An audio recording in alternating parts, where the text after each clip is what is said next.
boring history for sleep, strange biblical fashion trends that would look crazy today, and more. Hey guys, tonight we begin with something that would make even the most adventurous fashion influencer think twice.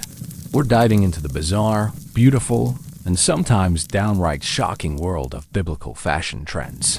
You know, those ancient Middle Eastern style choices that would absolutely stop traffic in Times Square today, and not necessarily in a good way. Picture this. You're scrolling through your social media feed, and suddenly you see someone wearing a robe made from actual goat hair, their feet wrapped in strips of leather that haven't seen a cobbler in months, and their hair so oiled it could power a small lamp for the entire night. Your first thought? Either they're having the world's most intense method acting breakdown, or they've time traveled from 3,000 years ago. But here's the thing that'll keep you awake tonight, if you let it. These weren't just random fashion choices. Every thread, every color, every accessory told a story about social status, religious devotion, marital availability, and sometimes even whether you were considered ritually clean or about to be stoned to death by your neighbors. No pressure with the wardrobe choices, right? So before you get comfortable, take a moment to like the video and subscribe, but only if you genuinely enjoy what I do here. And let me know in the comments where you're tuning in from and what time it is for you. It's always fascinating to see who's joining us from around the world. Now dim the lights, maybe turn on a fan for that soft background hum, and let's ease into tonight's journey together. Because tonight, we're not just talking about clothes. We're talking about a fashion system so complex, so loaded with meaning, that getting dressed was basically a daily declaration of your entire identity to everyone you'd meet. And trust me, you wouldn't want to get it wrong. The foundation of biblical fashion, you wake up in ancient Jerusalem, around 500 BCE, and the first thing you notice isn't the smell of burning incense or the sound of merchants haggling in the streets. It's the overwhelming realization that you have absolutely no idea how to dress yourself without potentially offending God, your neighbors, or the local authorities. Welcome to Biblical Fashion, where every morning was essentially a theological quiz with your wardrobe as the answer sheet. The foundation of everything you'd wear started with linen. Not the soft, processed linen you might buy at a department store today, but rough, hand-woven flax that felt like wearing a burlap sack with delusions of grandeur. This wasn't just fabric. It was the biblical equivalent of a luxury brand, and wearing it meant you either had money, connections, or you'd stolen it from someone who did. But here's where it gets interesting. The way linen was made would horrify modern textile workers. You'd take flax plants, soak them in water until they started to rot, then beat them with wooden tools until the fibers separated. The smell alone would clear a room faster than announcing you had the plague. Women would spend months preparing enough linen for a single garment, their hands permanently stained and scarred from the process. The basic garment for everyone, regardless of gender or social status, was the tunic. Imagine wearing what essentially amounts to a long t-shirt that reaches your knees, made from fabric that's been processed in conditions that would make a medieval prison look sanitary. This tunic wasn't just clothing. It was your primary protection against the elements, your modesty covering, and your social identifier all rolled into one incredibly uncomfortable package. Men's tunics typically reached just below the knee, while women's extended to their ankles. But here's what would seem absolutely insane to modern eyes. The length of your tunic could literally determine whether you lived or died. Too short, and you might be accused of immodesty, which in some communities was punishable by stoning. Too long, and you might be seen as putting on airs above your station, which could get you ostracized from your community. The colors available were limited and loaded with meaning. Most people wore undyed linen, which gave everything a natural, off-white appearance that would look like you've been living in a dust storm to modern eyes. But if you could afford dyed fabric, you were making a statement. Blue dye came from a specific type of snail and was incredibly expensive, often worth more than gold. Purple was even more exclusive, requiring thousands of murex shells to produce even a small amount of dye. What's fascinating is how the Bible itself became a fashion guide. Specific verses dictated everything from fabric mixing to color choices. You couldn't wear a garment made from both linen and wool, for instance, because Leviticus 19:19 specifically forbade it. This wasn't just a suggestion. It was divine law, and violating it could have serious spiritual and social consequences. The undergarments were equally important and equally uncomfortable. Both men and women wore a loincloth made from linen, which was essentially a long strip of fabric wrapped around the waist and between the legs. This served as both underwear and a modesty covering, and it had to be changed and washed regularly, which was no small feat when soap was a luxury item and clean water wasn't always readily available.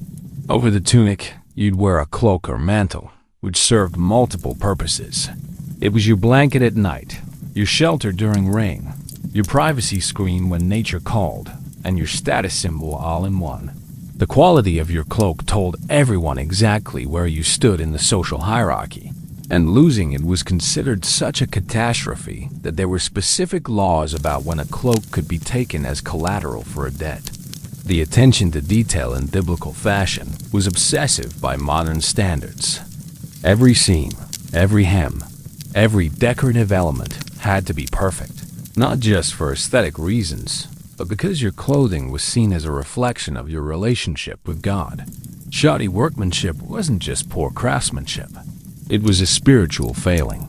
The sacred significance of fabric choices. You're standing in the marketplace of ancient Damascus, and you're about to learn that choosing the wrong fabric could literally damn your soul. In biblical times, fabric wasn't just material. It was a complex theological statement that could determine your standing with both God and your community. Every thread carried meaning, every weave told a story, and every texture spoke to your spiritual condition. The most shocking rule to modern minds was the prohibition against mixing fabrics. Deuteronomy 22:11 explicitly states that you shall not wear a cloth made from both wool and linen together.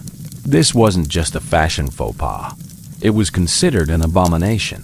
The Hebrew term shatnez described this forbidden mixture, and wearing it was believed to create spiritual impurity that could affect not just you, but your entire family line.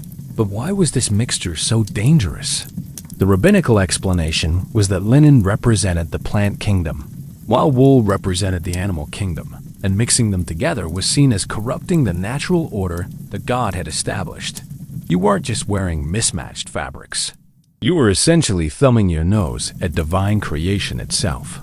The process of ensuring fabric purity was exhausting. Before wearing any garment, you'd need to verify that every thread came from a single source. This meant examining not just the main fabric, but every piece of trim, every decorative element, and even the thread used for sewing.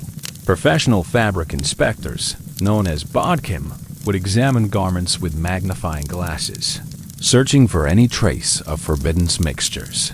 Hemp and flax were processed in ways that would make modern textile workers quit on the spot.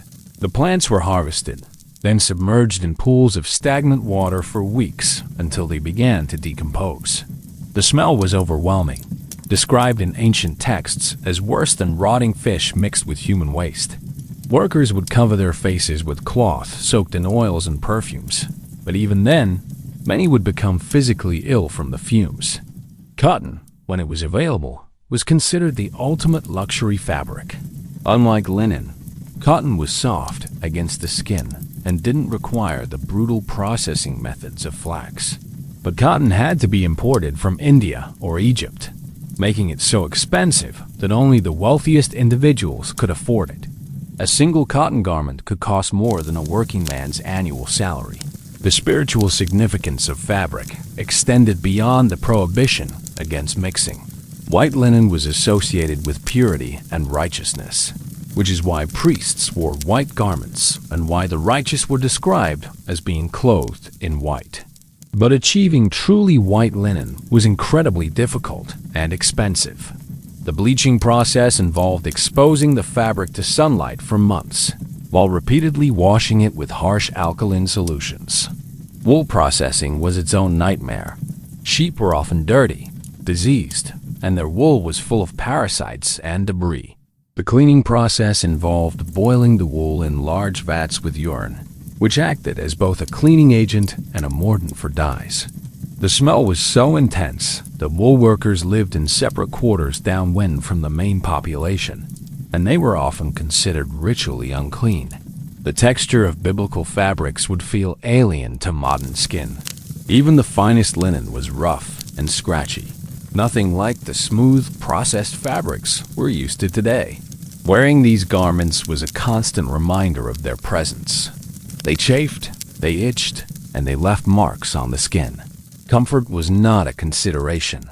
Spiritual and social compliance was everything. Silk was known but extremely rare and expensive. When it was available, it was typically reserved for the very wealthy or for special ceremonial occasions. The process of obtaining silk involved trade routes that stretched across continents, making it one of the most valuable commodities in the ancient world. A silk garment was literally worth more than most people's houses. The dyeing process was equally complex and meaningful.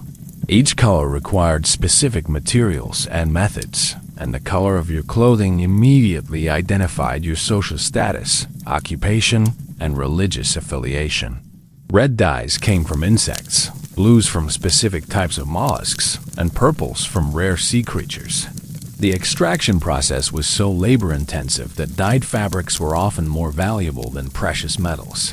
Even the direction of the fabric's weave had significance. Fabrics woven from left to right were considered more spiritually pure than those woven from right to left. This meant that weavers had to be constantly aware of their technique, as a mistake in weaving direction could render an entire garment spiritually unacceptable. The shocking truth about biblical underwear. You're about to discover that the concept of biblical underwear would make modern lingerie designers weep with frustration. We're talking about garments so uncomfortable, so impractical, and so loaded with religious significance that getting dressed each morning was essentially a spiritual obstacle course wrapped in scratchy linen. The primary undergarment for both men and women was the ezer, a long strip of linen that you'd wrap around your waist and between your legs like the world's most uncomfortable diaper. This wasn't just underwear. It was your primary protection against both the elements and accusations of immodesty. The wrapping process alone took 15 to 20 minutes and required a level of skill that most people today couldn't master without YouTube tutorials. But here's what would absolutely shock modern sensibilities. This loincloth was often your only undergarment. No elastic, no comfortable cotton, no breathable materials. Just a long strip of rough linen that you'd wrap and rewrap multiple times throughout the day as it inevitably came loose. The friction from walking would cause chafing so severe that many people developed permanent scarring on their inner thighs. The religious significance of underwear was intense. The Hebrew word michnas specifically referred to the linen undergarments that priests had to wear, and the Bible gave exact specifications for their construction. They had to be made from pure linen, with no mixing of fabrics, and they had to cover from the waist to the thighs. Getting this wrong wasn't just uncomfortable, it was a sin that could result in death. Women's undergarments were even more complex. In addition to the basic loincloth, they wore a breastband called a strophion, which was essentially a strip of linen wrapped around the chest for support and modesty. This provided about as much support as you'd expect from a piece of cloth, which is to say virtually none. The wrapping had to be tight enough to provide modesty, but loose enough to allow breathing, a balance that few women ever mastered. The hygiene aspects of biblical underwear were nightmare fuel. These garments were in direct contact with the body for extended periods, and washing them required resources that many people simply didn't have. Water was precious, soap was a luxury, and the process of cleaning intimate garments was time-consuming and labor-intensive. Many people went days or even weeks without changing their undergarments. The social implications were staggering. The condition of your undergarments could determine your social standing, your marriageability, and even your religious acceptability. Torn or soiled undergarments were seen as signs of moral failure, while well-maintained ones indicated spiritual discipline and social respectability. Women were regularly inspected by other women to ensure their undergarments met community standards. But perhaps the most shocking aspect was the complete lack of privacy around underwear. In communal living situations, which were common, everyone knew the condition of everyone else's undergarments. Laundry was done communally, and there was no shame in discussing the state of someone's intimate garments. This created a social pressure that would be unthinkable today. The economic burden of proper undergarments was enormous. A good loincloth made from quality linen could cost several days' wages for a common worker. Many families had to choose between food and proper undergarments, and the decision often came down to survival versus social acceptability. Children frequently went without proper undergarments until they reached adulthood. The seasonal challenges were brutal. In winter, the single layer of linen provided virtually no warmth, leading to widespread illness and discomfort. In summer, the trapped moisture and heat created ideal conditions for skin infections and rashes. There was no seasonal variation in undergarment design. You wore the same type of loincloth regardless of weather conditions. For women, menstruation created additional challenges that would horrify modern women. The loincloth had to be modified with additional absorbent materials, typically scraps of cloth or even moss, which were held in place by the wrapping technique. This created bulk and discomfort that made walking and sitting difficult, and the risk of leakage was constant. The construction of undergarments required specialized skills that were passed down through generations. The wrapping technique, the proper tension, the correct positioning, all of these had to be learned through years of practice. Young people often wore their undergarments incorrectly for months before mastering the technique, leading to discomfort and social embarrassment. The spiritual significance extended to the actual wearing of the garments. Prayers were said while dressing, and the act of putting on undergarments was considered a form of worship. The garments themselves were blessed, and losing or damaging them was seen as a spiritual failing that required repentance and often sacrifice. The bizarre world of biblical footwear. You're walking through the dusty streets of ancient Jericho, and you're about to realize that your feet are going to hate you. Biblical footwear was so primitive, so uncomfortable, and so impractical that it would make modern minimalist runners seem like luxury cushions. We're talking about shoes that were essentially leather strips held together with hope and determination. The most common footwear was the sandal, but not the comfortable, cushioned sandals you might imagine. These were flat pieces of leather or wood with straps that wrapped around the foot and up the leg. The sole was typically made from a single piece of untreated leather that provided about as much protection as a thick sock. Walking on rocky terrain, thorns, or hot sand was an exercise in pain tolerance that would make modern marathon runners weep. But here's what would absolutely baffle modern shoe designers: the straps. These weren't adjustable, comfortable straps with buckles or elastic. They were long strips of leather that had to be wrapped around the foot and leg in specific patterns that took considerable skill to master. Getting the tension wrong meant either losing your sandal in the middle of the street or cutting off circulation to your foot. The process of making sandals was incredibly labor-intensive.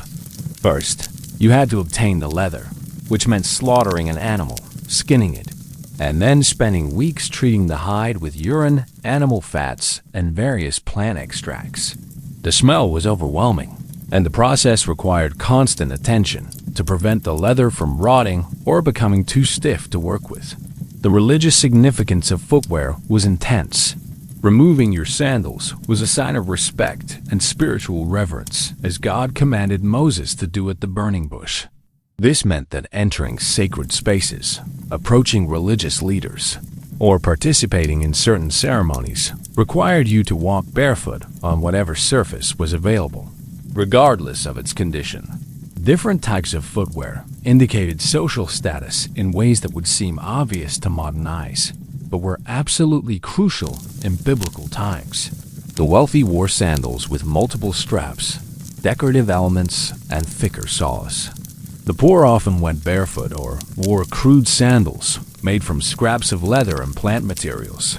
Slaves typically had no footwear at all, and their feet would become permanently damaged from years of walking on rough surfaces. The seasonal challenges were brutal. In winter, sandals provided virtually no protection against cold, wet conditions. Frostbite was common, and many people developed permanent foot damage from exposure. In summer, the leather would become burning hot, and the lack of ventilation would cause severe blistering and infections. But perhaps the most shocking aspect was the complete lack of foot hygiene. Sandals were worn continuously, day and night, and the accumulation of dirt, sweat, and bacteria created conditions that would horrify modern podiatrists.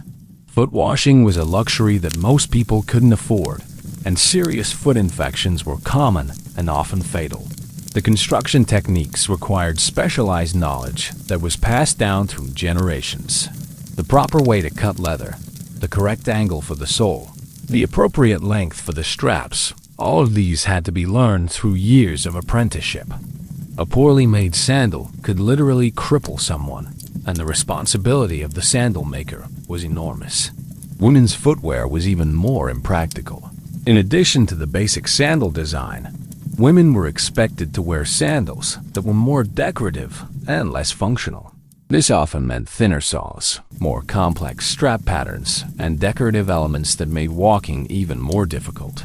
The pressure to have attractive feet meant that comfort was often sacrificed for appearance.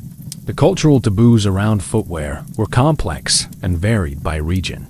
In some areas, showing the sole of your foot was considered deeply offensive. In others, the color of your sandal straps indicated your marital status or tribal affiliation. Getting these details wrong could result in social ostracism or even violence. The economic impact of footwear was significant. A good pair of sandals could cost several weeks' wages for a common worker, and they would need to be replaced frequently due to wear and tear. Many families had to choose between food and proper footwear, and the decision often came down to survival versus social acceptability. The military implications were staggering. Soldiers had to march hundreds of miles in sandals that provided minimal protection against rough terrain, thorns, and hostile environments.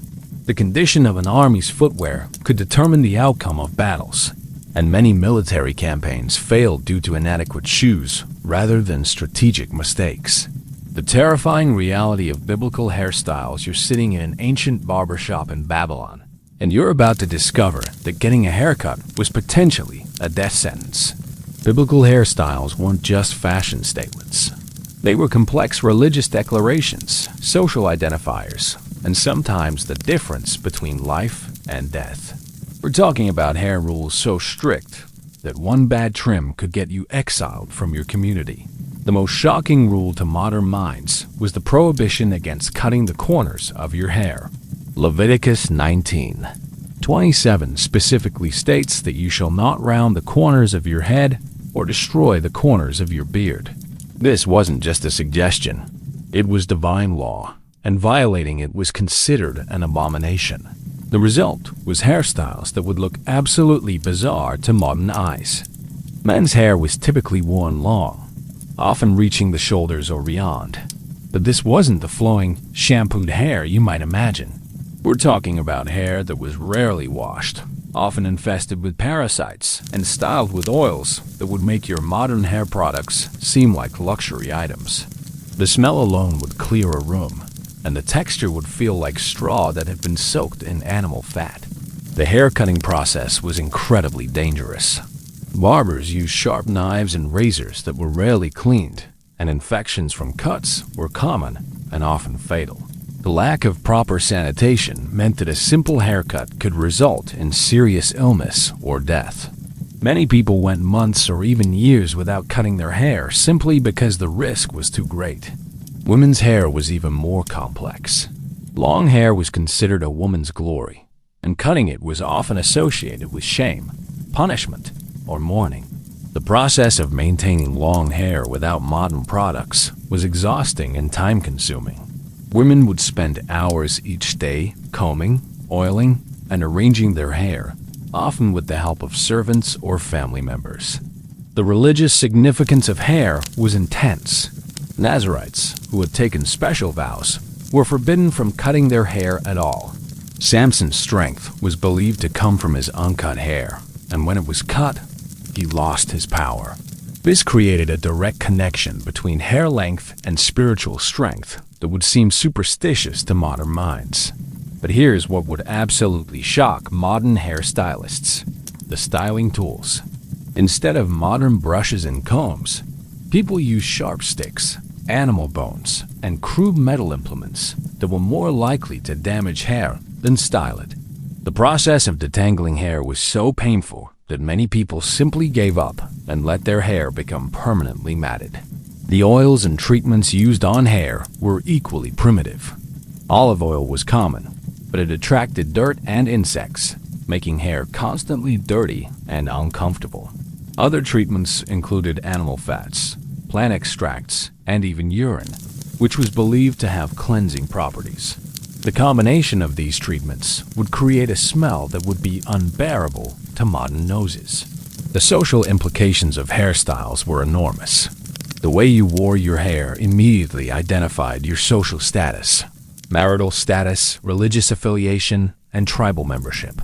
Getting any of these details wrong could result in social ostracism, violence, or even death. Women were particularly vulnerable, as their hair was seen as a direct reflection of their moral character. The economic burden of proper hair care was significant. Quality oils and treatments were expensive, and many families had to choose between food and proper hair care. The wealthy could afford servants to maintain their hair, while the poor often had to rely on family members or go without proper hair care altogether. The seasonal challenges were brutal. In winter, the lack of proper hair care meant that scalps would become dry and cracked, leading to infections and permanent damage. In summer, the heat and humidity would cause oils to become rancid, creating smells that would be overwhelming. There was no seasonal variation in hair care. You used the same methods regardless of weather conditions.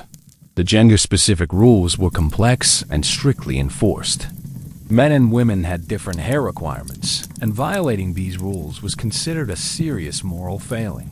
Cross-dressing, which included wearing hairstyles associated with the opposite gender, was punishable by death in many communities. The military implications were significant. Soldiers often had to cut their hair short for practical reasons, but this had to be balanced against religious requirements. The tension between military necessity and religious law created conflicts that could affect entire armies.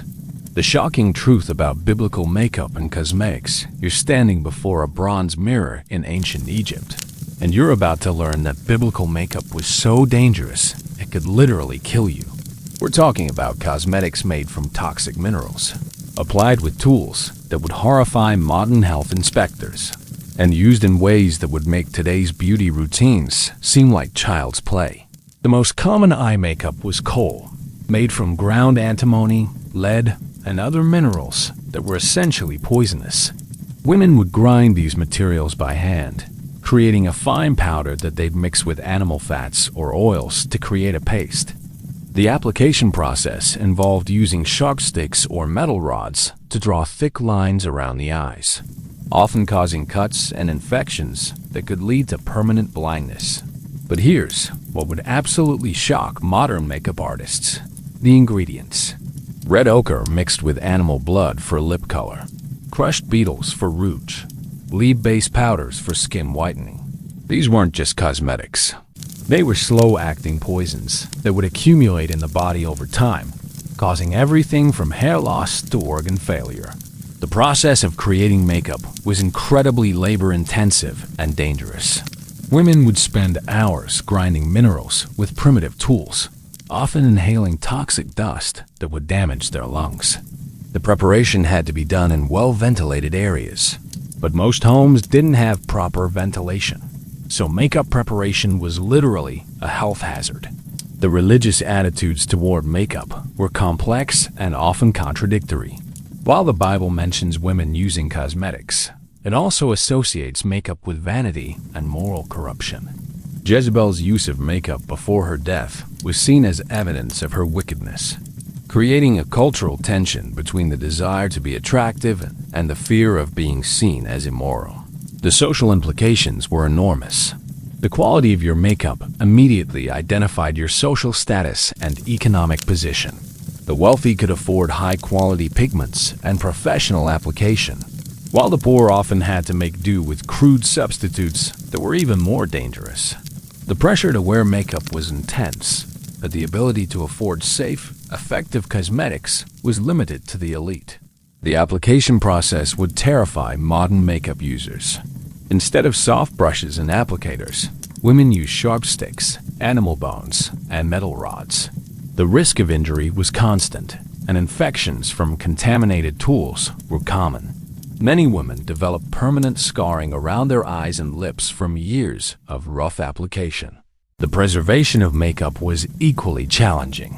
Without modern preservatives, cosmetics would spoil quickly, especially in hot climates. Rancid oils and fermented pigments would create smells that would be overwhelming, but women would continue to use them because replacing them was expensive and time-consuming. The cultural variations were fascinating and often dangerous.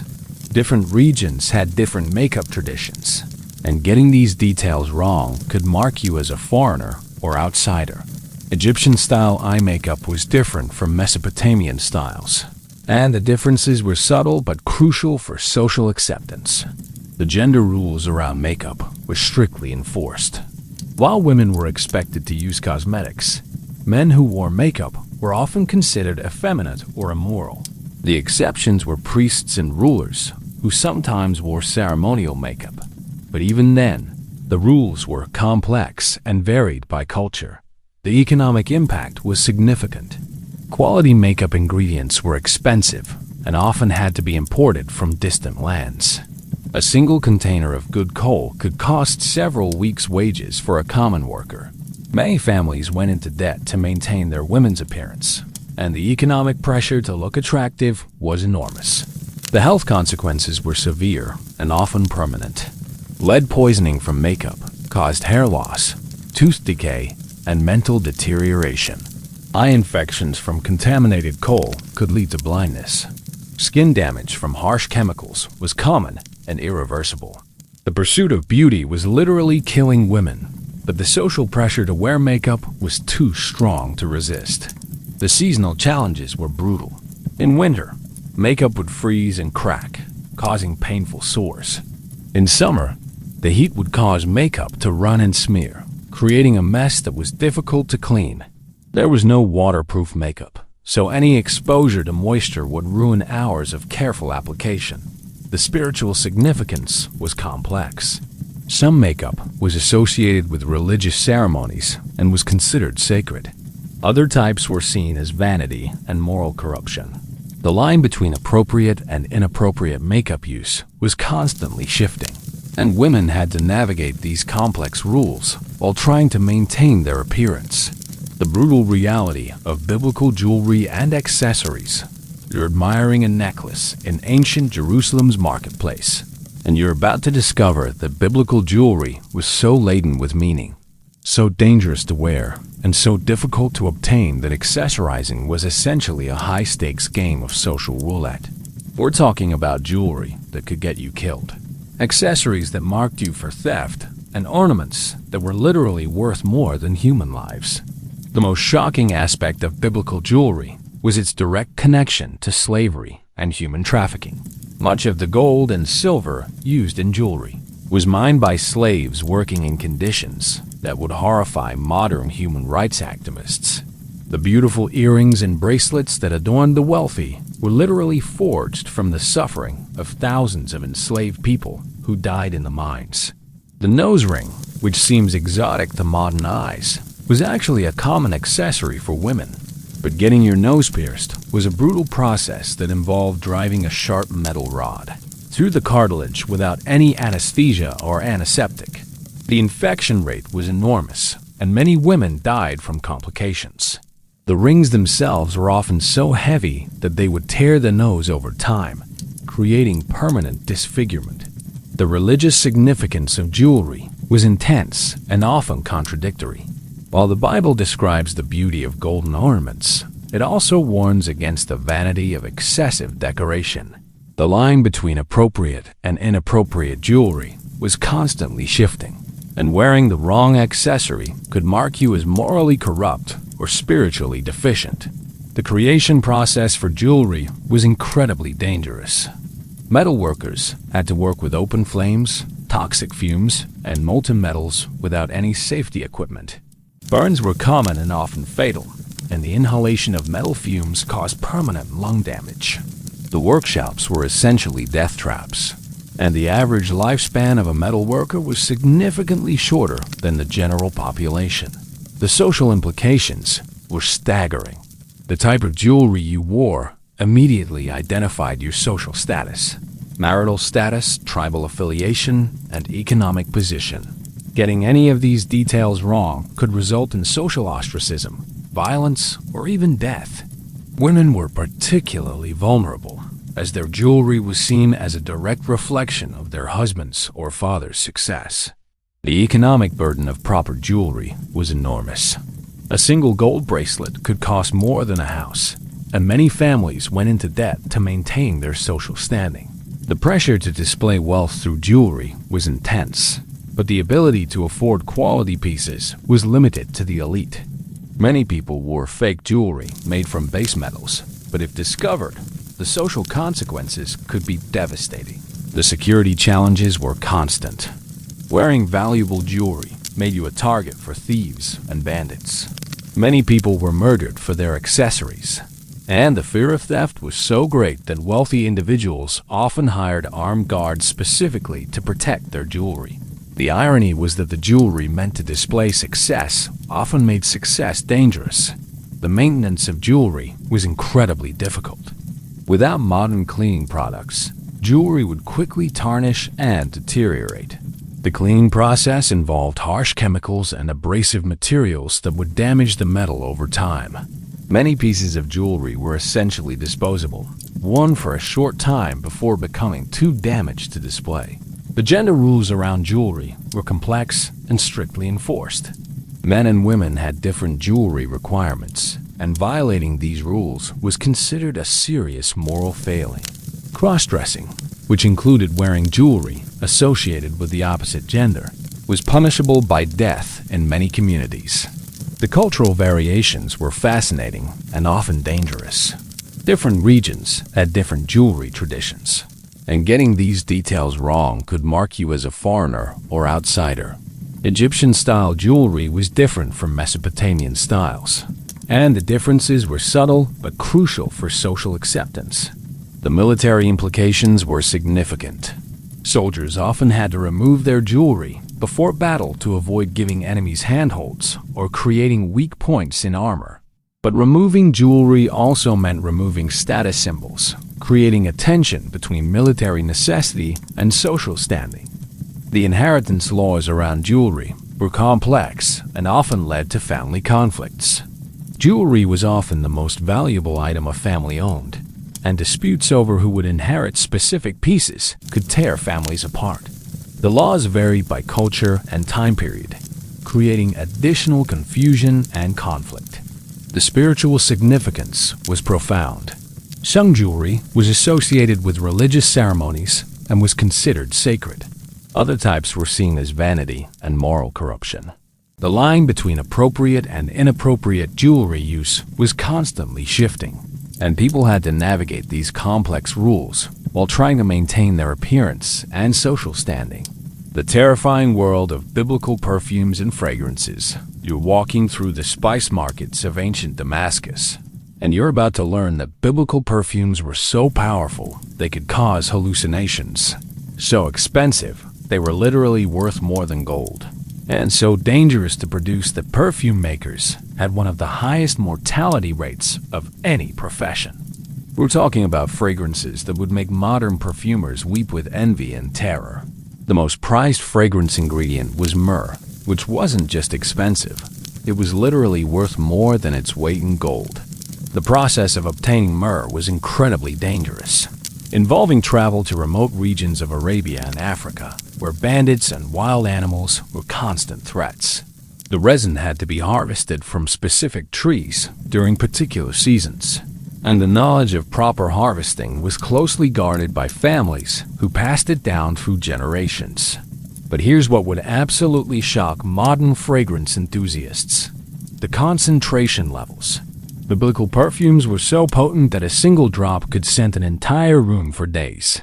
The oils were essentially concentrated plant essences mixed with animal fats and alcohol that was so strong it could be used as a disinfectant. Wearing too much could cause skin burns, respiratory problems, and even unconsciousness. The production process was incredibly labor-intensive and dangerous. Perfume makers would spend months processing raw materials, often working with toxic substances that would cause permanent health damage. The distillation process involved boiling plant materials in large vats, creating fumes that were both intoxicating and dangerous. Many perfume makers developed chronic respiratory problems and died young from exposure to toxic chemicals. The religious significance of perfumes was intense. Frankincense and myrrh were essential components of temple worship, and the specific formulations were dictated by divine law. Getting the mixture wrong wasn't just a professional failure. It was a sin that could result in death. The priests who prepared sacred perfumes had to follow exact procedures, and any deviation was considered an abomination. The social implications were enormous. The quality of your perfume immediately identified your social status and economic position. The wealthy could afford rare ingredients and professional perfumers, while the poor often had to make do with crude substitutes that were more likely to cause health problems than pleasant scents.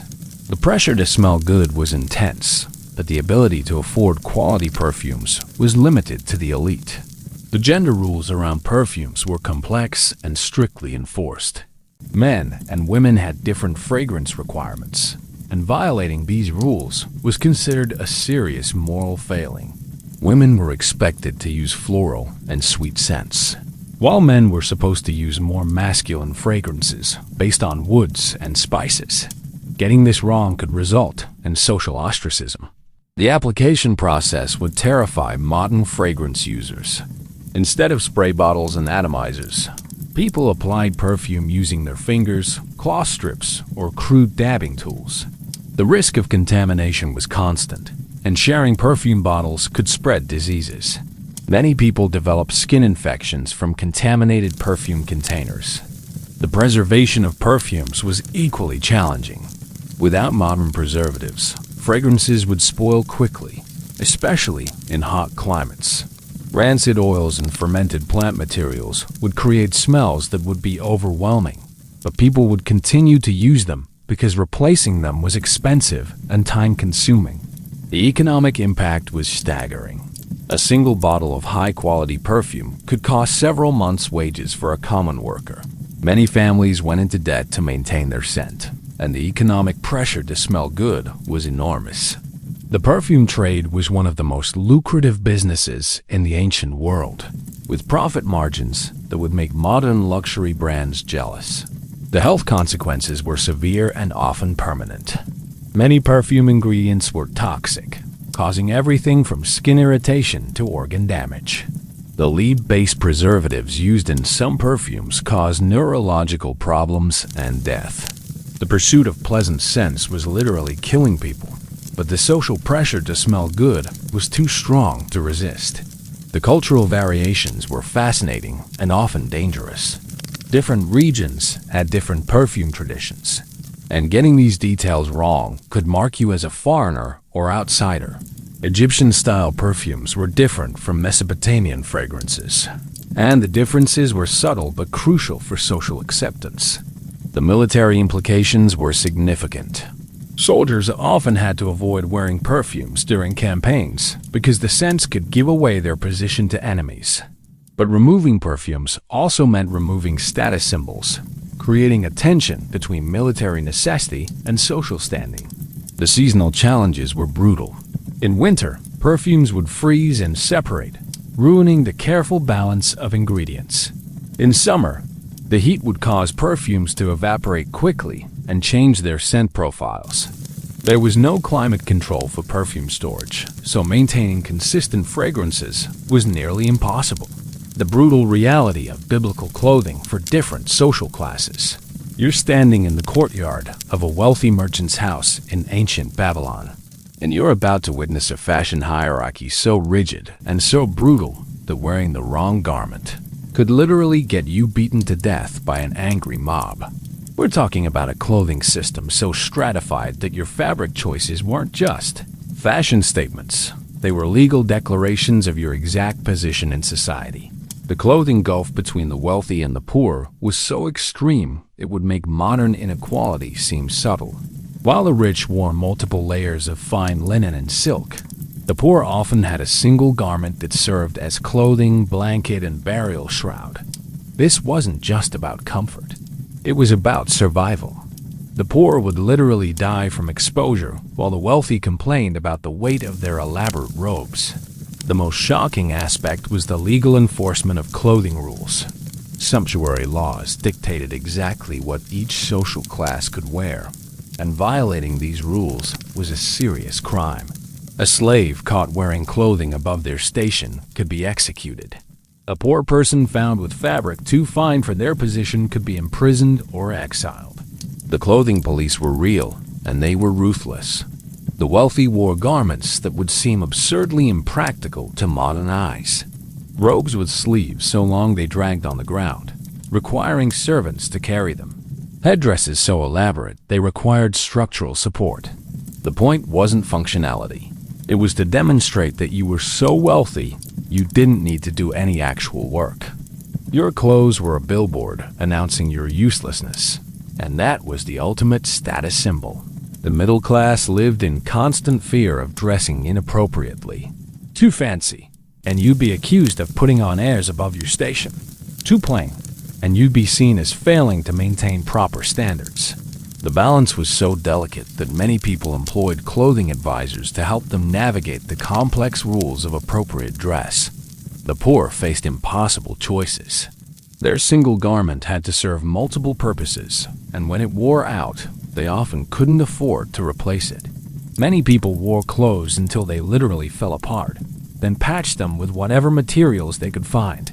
The result was a patchwork of different fabrics and colors that immediately identified the wearer as desperately poor. The slave clothing system was designed to be deliberately humiliating.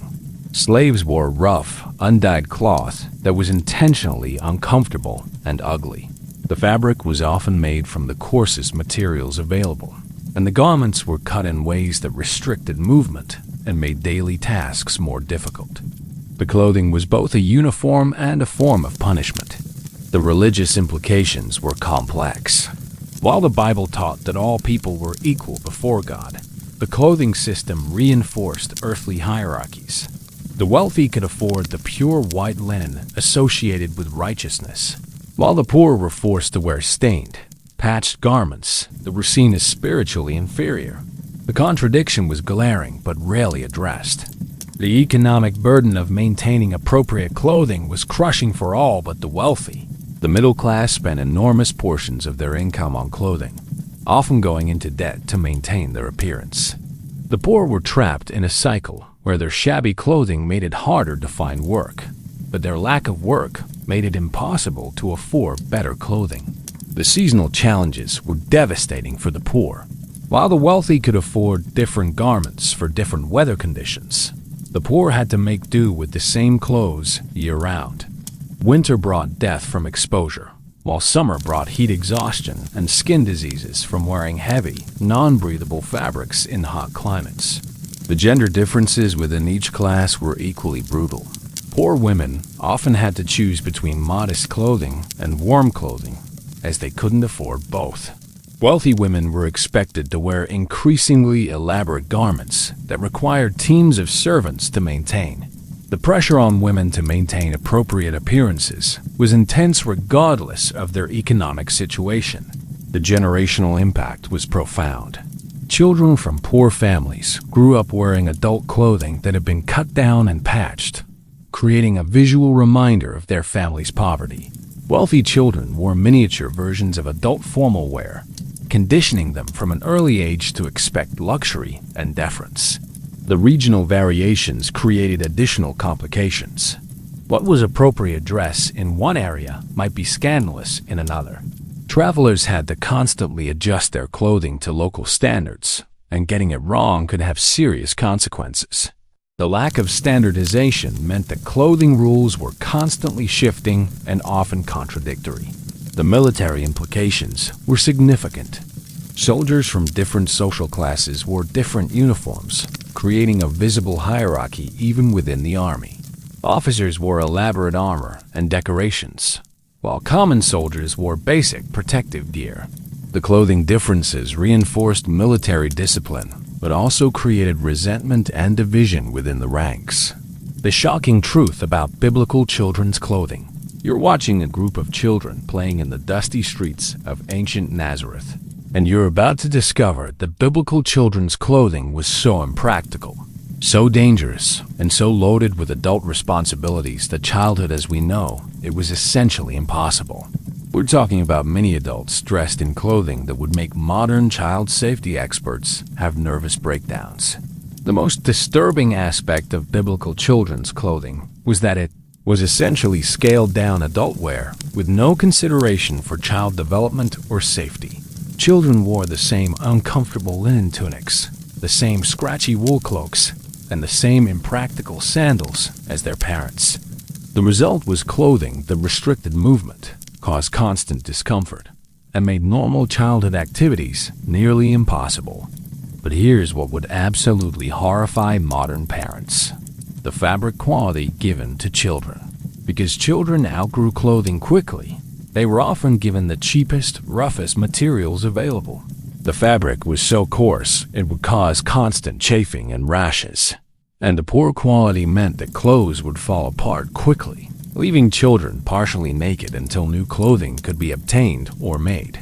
The age at which children were expected to dress like adults was shockingly young. By age 5 or 6, children were required to wear full adult-style clothing, including all the religious and social restrictions that came with it. This meant that young children had to navigate the same complex clothing rules as adults, and mistakes could result in serious punishment or social ostracism. The economic burden on families was enormous. Children's clothing had to be replaced frequently due to growth and wear, but the cost was often more than families could afford. Many children wore clothes that were far too big or too small, creating both practical problems and social embarrassment. The pressure to keep children properly dressed was intense, but the resources to do so were limited. The safety issues were nightmarish. Children's clothing often had long, loose sleeves and hems that could catch fire, get caught in machinery, or cause tripping and falling. The lack of fitted clothing meant that children were constantly adjusting their garments, making it difficult to focus on learning or play. Many children were injured or even killed by their own clothing. The social implications were crushing. Children from poor families were immediately identifiable by their shabby clothing, creating a class system that started in early childhood. Children who couldn't afford proper clothing were often excluded from religious ceremonies, educational opportunities, and social activities. The clothing gap between rich and poor children was so extreme it would create lifelong social divisions. The religious requirements were equally demanding. Children were expected to follow the same fabric mixing rules, color restrictions, and modesty requirements as adults. This meant that even very young children had to understand complex religious laws and face serious consequences for violations. The pressure to dress correctly was intense, but the ability to understand and follow the rules was limited by age and development. The gender differentiation started extremely early. Boys and girls were dressed differently from infancy, with specific clothing requirements that reinforced gender roles and expectations. The pressure to conform to gender-specific clothing rules was intense, and children who violated these rules faced punishment and social rejection. The seasonal challenges were brutal for children. Unlike adults, who could make informed decisions about clothing and weather, children were dependent on their parents to provide appropriate clothing for different conditions. Many children suffered from exposure, heat exhaustion, and seasonal illnesses because their clothing was inadequate for the weather conditions. The work requirements created additional problems. Children were expected to work from a young age, but their clothing wasn't designed for physical labor. The long tunics and loose sleeves would get caught in tools and machinery, making work dangerous and difficult. Many children were injured at work due to inappropriate clothing. The hygiene challenges were overwhelming. Children's clothing was rarely washed, and the accumulation of dirt, sweat, and food would create breeding grounds for disease. The rough fabric would trap bacteria and parasites, leading to constant skin infections and illness. Many children died from diseases that were directly related to poor clothing hygiene. The educational implications were significant. Children who were embarrassed by their clothing were less likely to participate in educational activities. The discomfort of poor quality clothing made it difficult to concentrate on learning. The social divisions created by clothing differences would affect educational opportunities and outcomes. The psychological impact was profound. Children who were constantly uncomfortable in their clothing, embarrassed by their appearance, or restricted in their movement would develop negative associations with their own bodies and self-image. The pressure to maintain appropriate clothing from such a young age would create anxiety and stress that would affect development. The family dynamics were affected by the clothing burden. Parents would often go without proper clothing to ensure their children were appropriately dressed, creating family tensions and sacrifices. The constant worry about maintaining children's clothing would affect family relationships and financial stability. The horrifying reality of biblical mourning attire. You're standing outside a house in ancient Jerusalem where someone has just died, and you're about to witness a mourning ritual so extreme, so physically damaging, and so psychologically brutal that it would make modern grief counselors weep with horror. We're talking about mourning clothes that were designed to cause actual physical pain and permanent bodily damage as expressions of grief. The most shocking aspect of biblical mourning attire was sackcloth, a fabric so rough and uncomfortable that wearing it was essentially self-torture. Made from the coarsest goat hair available, sackcloth was woven specifically to be painful against the skin. The texture was so abrasive that it would cause immediate chafing and bleeding, and wearing it for extended periods would result in permanent scarring and skin damage. But here's what would absolutely horrify modern mourners: the requirement to wear sackcloth directly against the skin. No undergarments, no protective layers, just rough goat hair fabric rubbing against bare flesh. The pain was so intense that many mourners would develop open wounds and infections, adding physical suffering to emotional grief. The point wasn't just to look sad. It was to actually suffer. The process of creating mourning clothes was deliberately crude and hasty. The fabric was left unfinished, with rough edges and loose threads that would catch and tear the skin. The garments were cut in irregular shapes that would hang awkwardly and create additional discomfort. The poor craftsmanship wasn't accidental. It was a deliberate choice to maximize suffering. The religious significance of mourning clothes was intense. The Hebrew Bible describes specific requirements for mourning attire, including the tearing of garments and the wearing of ashes and dirt. These weren't just symbolic gestures. They were commands from God that had to be followed exactly. Getting the mourning ritual wrong was considered a sin against both the deceased and the divine. The social implications were enormous. The quality of your mourning clothes was seen as a direct reflection of your love for the deceased. Inadequate mourning attire was considered disrespectful and could result in social ostracism. The pressure to demonstrate grief through clothing was intense, and families would often go into debt to purchase proper mourning garments. The duration of mourning dress was strictly regulated and varied by relationship to the deceased. Widows were expected to wear mourning clothes for extended periods, sometimes years. The constant reminder of loss through uncomfortable clothing would prolong grief and make the healing process more difficult. The physical discomfort would serve as a daily reminder of the loss. The gender differences in mourning attire were significant.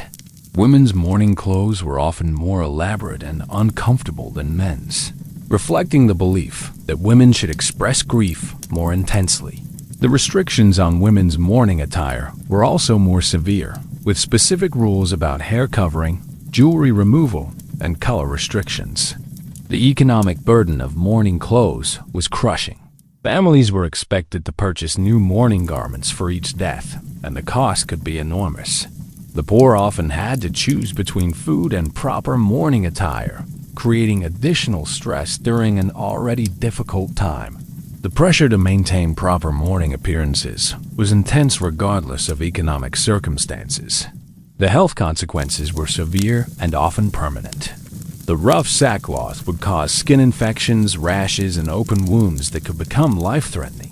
The practice of covering mourning clothes with ashes and dirt would create additional health hazards. Many mourners developed chronic skin conditions and infections that would last long after the mourning period ended.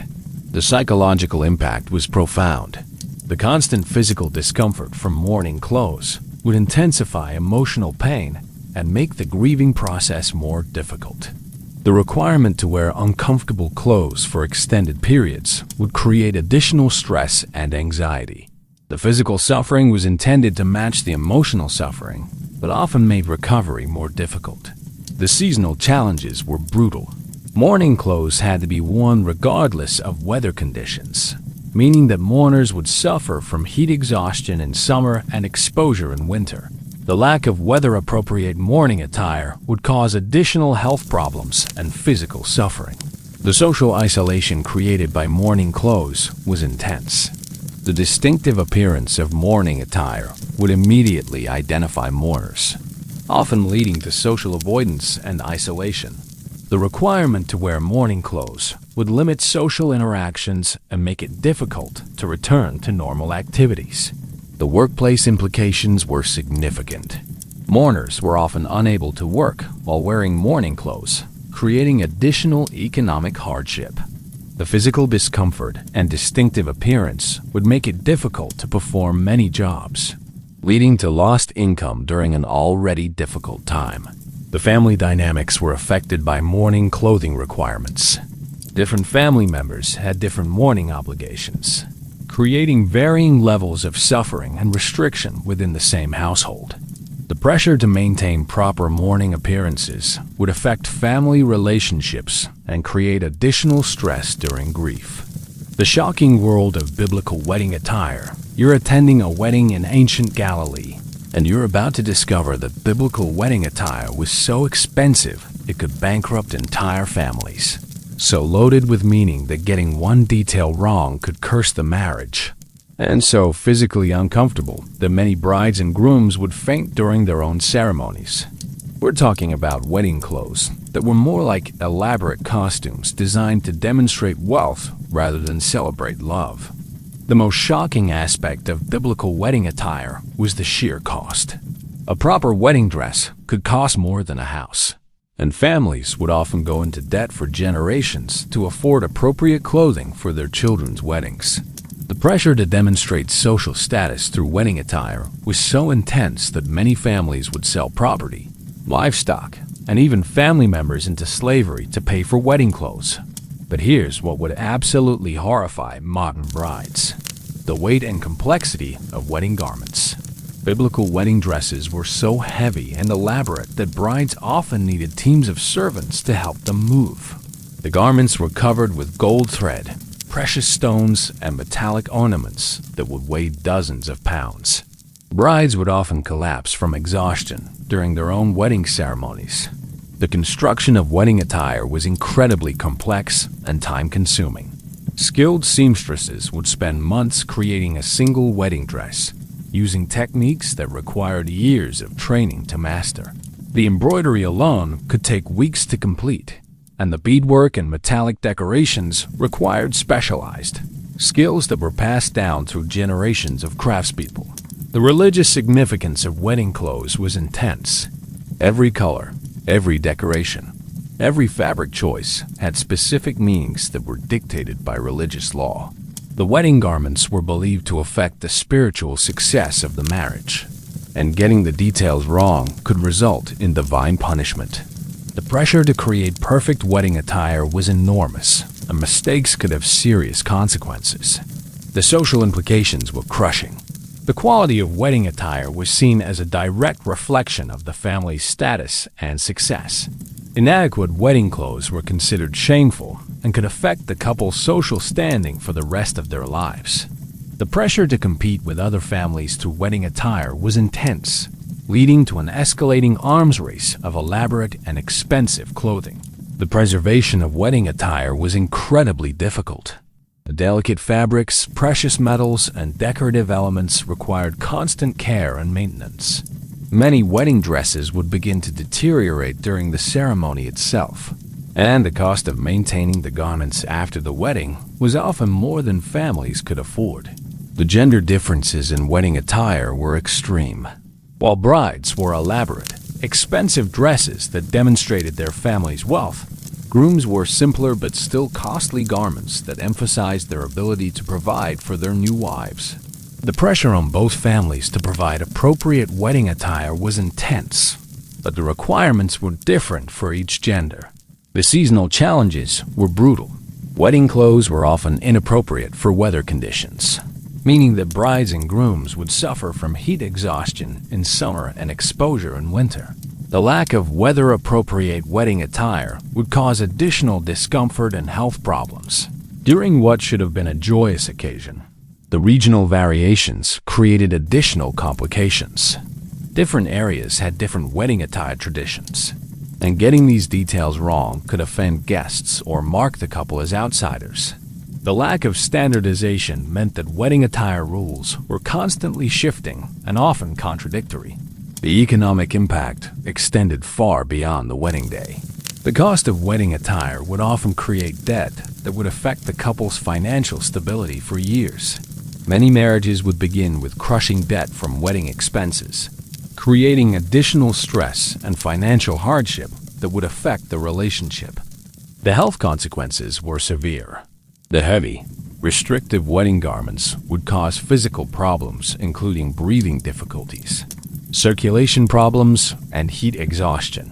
Many brides and grooms would become seriously ill during their wedding ceremonies due to the physical demands of their clothing. The psychological pressure was enormous. The requirement to wear perfect wedding attire would create anxiety and stress that would affect the couple's ability to enjoy their wedding day. The fear of making mistakes with wedding clothes would overshadow the joy of the occasion and create lasting negative associations with the marriage. The family dynamics were severely affected by wedding attire requirements. The pressure to provide appropriate wedding clothes would create family tensions and conflicts. Different family members would have different opinions about wedding attire, leading to arguments and disagreements during what should have been a happy time. The inheritance implications were significant. Wedding attire was often the most valuable clothing a family owned, and disputes over who would inherit specific pieces could tear families apart. The laws varied by culture and time period, creating additional confusion and conflict. The storage and maintenance of wedding attire required specialized knowledge and resources. The delicate fabrics and decorative elements needed specific care to prevent deterioration, and many families couldn't afford the proper storage conditions. As a result, wedding attire would often be damaged or destroyed shortly after the ceremony. The brutal reality of biblical work clothing. You're working in a field outside ancient Bethlehem, and you're about to discover that biblical work clothing was so inadequate, so dangerous, and so uncomfortable that it would make modern occupational safety experts have complete nervous breakdowns. We're talking about work clothes that were essentially death traps wrapped in scratchy linen, designed more for modesty than survival. The most shocking aspect of biblical work clothing was the complete absence of any safety considerations. Farmers worked in long, loose tunics that would easily catch fire, get tangled in tools, or trip them while working with dangerous animals. The flowing sleeves and hem would constantly get caught in machinery, dragging workers into millstones, spinning wheels, and other equipment with often fatal results. But here's what would absolutely horrify modern workers: the fabric choices. Work clothes were made from the cheapest, roughest materials available, often animal hair or coarse plant fibers that would cause constant chafing and irritation. After a day of physical labor, workers would have bleeding wounds and rashes from their own clothing. The fabric was so abrasive that many workers developed permanent scarring and skin damage. The lack of specialized work clothing meant that everyone wore essentially the same type of garment regardless of their occupation. Blacksmiths worked near open flames in loose, flammable clothing. Carpenters handled sharp tools while wearing sleeves that would catch on every surface. Fishermen worked with nets and hooks while wearing garments that would easily tear and snag. The economic pressure to make work clothes last was enormous. Workers couldn't afford to replace clothing frequently, so they would wear the same garments until they literally fell apart. The result was clothing so patched and worn that it provided minimal protection from the elements or workplace hazards. Many workers were essentially wearing rags while performing dangerous jobs. The seasonal challenges were brutal. Work clothes had to serve in all weather conditions, meaning that workers would suffer from heat exhaustion in summer and exposure in winter. The lack of weather-appropriate work clothing would cause additional health problems and make already dangerous jobs even more hazardous. The gender differences in work clothing were significant but equally inadequate. Women's work clothes were longer and more restrictive than men's, making physical labor even more difficult and dangerous. The requirement for modesty meant that women had to work in clothing that severely restricted their movement and made them more vulnerable to accidents. The religious restrictions on work clothing created additional problems. The prohibition against mixing fabrics meant that workers couldn't use more practical combinations of materials. The requirements for modesty meant that protective clothing was often impractical. The tension between religious law and workplace safety was constant and often deadly. The hygiene challenges were overwhelming. Work clothes were rarely washed, and the accumulation of dirt, sweat, and workplace materials would create breeding grounds for disease. The rough fabric would trap bacteria and parasites, leading to constant skin infections and illness. Many workers died from diseases that were directly related to poor work clothing hygiene. The maintenance of work clothing required skills and resources that many workers didn't have. The constant repairs needed to keep work clothes functional would take time away from work and income. The cost of maintaining work clothing was often more than workers could afford, creating a cycle of poverty and inadequate protection. The workplace hierarchy was immediately visible through clothing quality. Skilled workers and supervisors wore slightly better quality work clothes, while laborers wore the cheapest, most inadequate garments available. The clothing differences would reinforce workplace divisions and create additional social tensions. The occupational hazards were magnified by inappropriate clothing. Construction workers wore loose garments that would catch on scaffolding and building materials. Miners worked in clothing that would easily tear and provide no protection from cave-ins or toxic materials. The lack of appropriate work clothing made already dangerous jobs even more deadly. The family impact was significant. Workers who were injured or killed due to inadequate work clothing would leave their families without income or support. The pressure to provide work clothing for family members would create additional financial stress and hardship. The training and apprenticeship systems were affected by work clothing requirements. Young workers had to learn their trades while wearing inappropriate clothing, making the learning process more dangerous and difficult. The risk of injury during training was enormous, and many apprentices were killed or permanently disabled. The economic productivity was severely affected by inadequate work clothing. Workers who were constantly uncomfortable, injured, or distracted by their clothing would be less productive and efficient. The lack of appropriate work clothing would reduce overall economic output and competitiveness. The psychological impact was profound. Workers who were constantly uncomfortable and at risk due to their clothing would develop anxiety and stress that would affect their performance and well-being. The knowledge that their clothing was inadequate would create additional mental burden during already difficult work.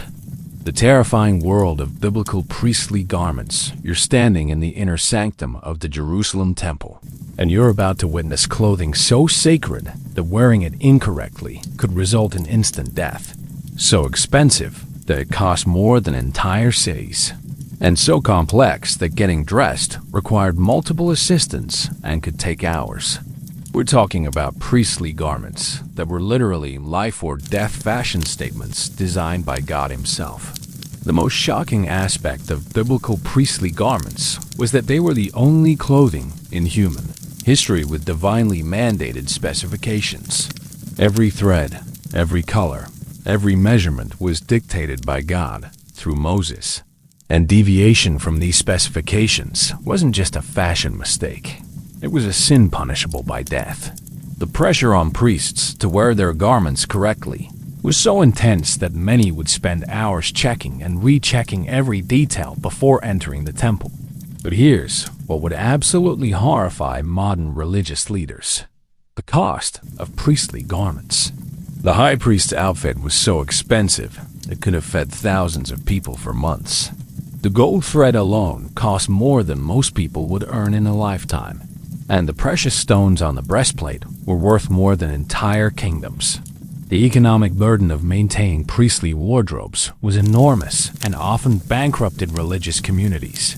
The construction of priestly garments required skills that took decades to master. The ephod, worn by the high priest, was made from gold thread woven with blue, purple, and scarlet yarn in patterns so complex that only a handful of craftsmen in the entire ancient world could create them. The techniques were so specialized that they were closely guarded secrets passed down through family lines of skilled artisans. The religious significance was so intense that even touching the garments incorrectly could result in death. The Bible records specific instances where priests died instantly for wearing their garments improperly or for allowing unauthorized people to touch them. The garments were believed to contain actual divine power, and mishandling them was considered a direct assault on God Himself. The breastplate of judgment was the most terrifying piece of priestly attire. It contained 12 precious stones, each representing a tribe of Israel, and was believed to glow or change color to indicate God's will. The pressure on the high priest to interpret these signs correctly was enormous, as mistakes could affect the entire nation. The weight of the breastplate was so great that many high priests developed permanent back problems from wearing it. The seasonal challenges were brutal. Priestly garments had to be worn regardless of weather conditions, meaning that priests would suffer from heat exhaustion in summer and exposure in winter. The heavy, multi-layered garments were particularly problematic in the hot climate of ancient Palestine, and many priests would faint during lengthy ceremonies. The maintenance of priestly garments was incredibly complex and expensive. The delicate fabrics and precious metals required constant care and specialized cleaning techniques. The garments had to be inspected regularly for signs of wear or damage, and any imperfection required immediate replacement. The cost of maintaining priestly wardrobes was often more than entire communities could afford. The psychological pressure on priests was enormous. The knowledge that their clothing could kill them if worn incorrectly would create constant anxiety and stress. The requirement to maintain perfect priestly appearance would affect their ability to focus on their religious duties and create lasting psychological trauma. The social implications were significant. The elaborate priestly garments would create a visible hierarchy within religious communities, with priests literally standing above common people through their clothing. The contrast between priestly luxury and common poverty would create resentment and social tension that would affect religious unity. The storage and security of priestly garments required specialized facilities and armed guards. The garments were so valuable that they were constant targets for theft, and the security measures needed to protect them were enormous. Many temples spent more on garment security than on religious activities. The training required to properly wear priestly garments was extensive and dangerous. Young priests had to learn complex dressing procedures while knowing that mistakes could be fatal. The apprenticeship system was brutal, with many candidates dying during training due to garment-related errors. The gender restrictions were absolute. Only male priests could wear the sacred garments, and any woman who touched them was subject to death. The gender segregation created by priestly clothing was so severe that it would affect religious participation and create lasting social divisions. The economic impact extended far beyond the religious community. The resources needed to create and maintain priestly garments would drain entire regions of their wealth. The specialized craftsmen required to work on priestly clothing would command enormous fees, creating economic distortions that would affect entire economies. The political implications were significant. The high priest garments were so expensive and impressive that they would rival royal regalia, creating potential conflicts between religious and political authority. The power symbolized by priestly clothing would affect governance and create lasting tensions between church and state. The health consequences were severe.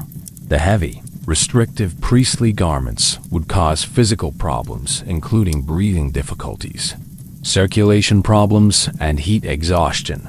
Many priests would develop chronic health problems from wearing the ceremonial clothing, and the physical demands would often shorten their careers and lifespans. The shocking reality of biblical royal fashion. You're standing in the throne room of King Solomon's palace, and you're about to witness royal fashion so extravagant it would make modern billionaires seem modest. So heavy, it required teams of servants to manage, and so politically charged that every thread was a potential declaration of war. We're talking about royal clothing that was literally worth more than entire nations and could start or end conflicts with a single fashion choice. The most shocking aspect of biblical royal fashion was the sheer weight of the garments. Royal robes were so heavy with gold thread, precious stones, and metallic decorations that kings and queens often couldn't walk without assistance. The weight would cause permanent physical damage to the spine and joints, and many rulers would develop chronic pain and mobility issues from wearing their ceremonial clothing. But here's what would absolutely horrify modern fashion designers: the impracticality of royal garments. Kings wore robes with trains so long they required multiple servants to carry them, sleeves so wide they needed constant support, and crowns so heavy they would cause neck injuries. The clothing was designed to demonstrate that the ruler was so powerful they didn't need to perform any physical functions themselves. The economic cost of royal fashion was staggering. A single royal outfit could cost more than building an entire city, and the maintenance costs were equally enormous. The resources devoted to royal clothing could have fed thousands of people for years, creating a stark contrast between royal luxury and common poverty that would fuel social unrest and revolution. The construction of royal garments required the most skilled craftsmen in the ancient world. Master weavers, embroiderers, and metalworkers would spend months creating a single royal garment, using techniques that took decades to master. The knowledge of royal garment construction was so specialized that it was closely guarded and passed down through family lines of royal craftsmen. The religious significance of royal clothing was intense. Kings and queens were believed to be divinely appointed, and their clothing was seen as a reflection of their spiritual authority. The garments were often blessed by priests and were believed to contain actual divine power. Wearing royal clothing incorrectly was considered a sin against God and could result in divine punishment. The political implications were enormous. The style, color, and decorations of royal clothing would send messages to other rulers and nations.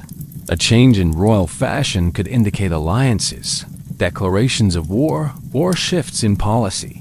Foreign ambassadors would study royal clothing carefully to understand political intentions, and fashion mistakes could have serious diplomatic consequences. The social hierarchy was immediately visible through royal clothing. The quality, color, and decorations of royal garments would indicate the ruler's exact position in the international hierarchy. Lesser rulers would wear simpler versions of royal fashion, while the most powerful kings and queens would wear the most elaborate garments available. The seasonal challenges were brutal. Royal clothing had to be worn regardless of weather conditions, meaning that rulers would suffer from heat exhaustion in summer and exposure in winter. The heavy, multi-layered garments were particularly problematic in hot climates, and many rulers would faint during lengthy ceremonies. The security implications were significant. Royal clothing was so valuable that it was a constant target for theft and assassination attempts. The weight and complexity of royal garments made rulers vulnerable to attack, as they couldn't move quickly or defend themselves effectively. Many rulers were killed because their clothing prevented them from escaping danger. The maintenance of royal clothing required teams of specialized servants and enormous resources. The delicate fabrics, precious metals, and decorative elements needed constant care and repair. The cost of maintaining royal wardrobes was often more than entire government budgets, creating financial strain on entire kingdoms. The psychological pressure on rulers was enormous. The knowledge that their clothing choices could affect entire nations would create constant anxiety and stress. The requirement to maintain perfect royal appearance would affect their ability to govern effectively and create lasting psychological trauma.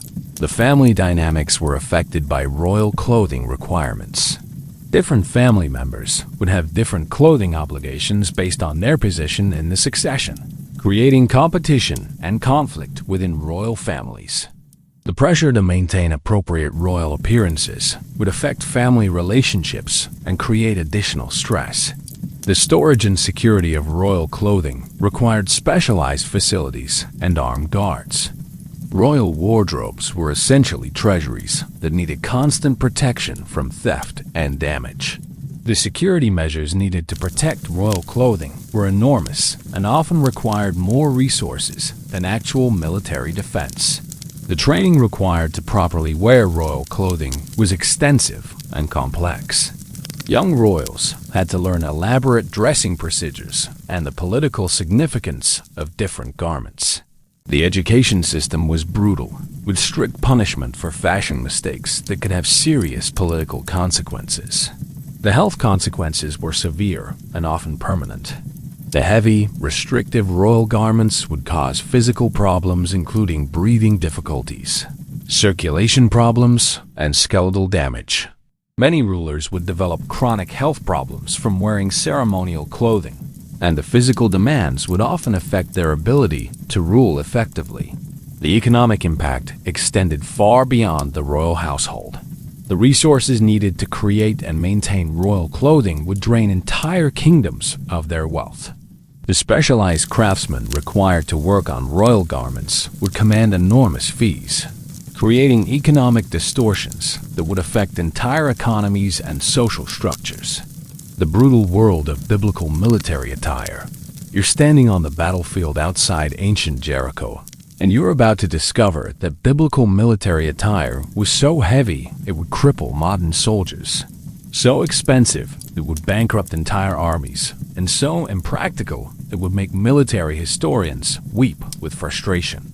We're talking about military clothing that was designed more for intimidation than protection, and often got more soldiers killed than it saved.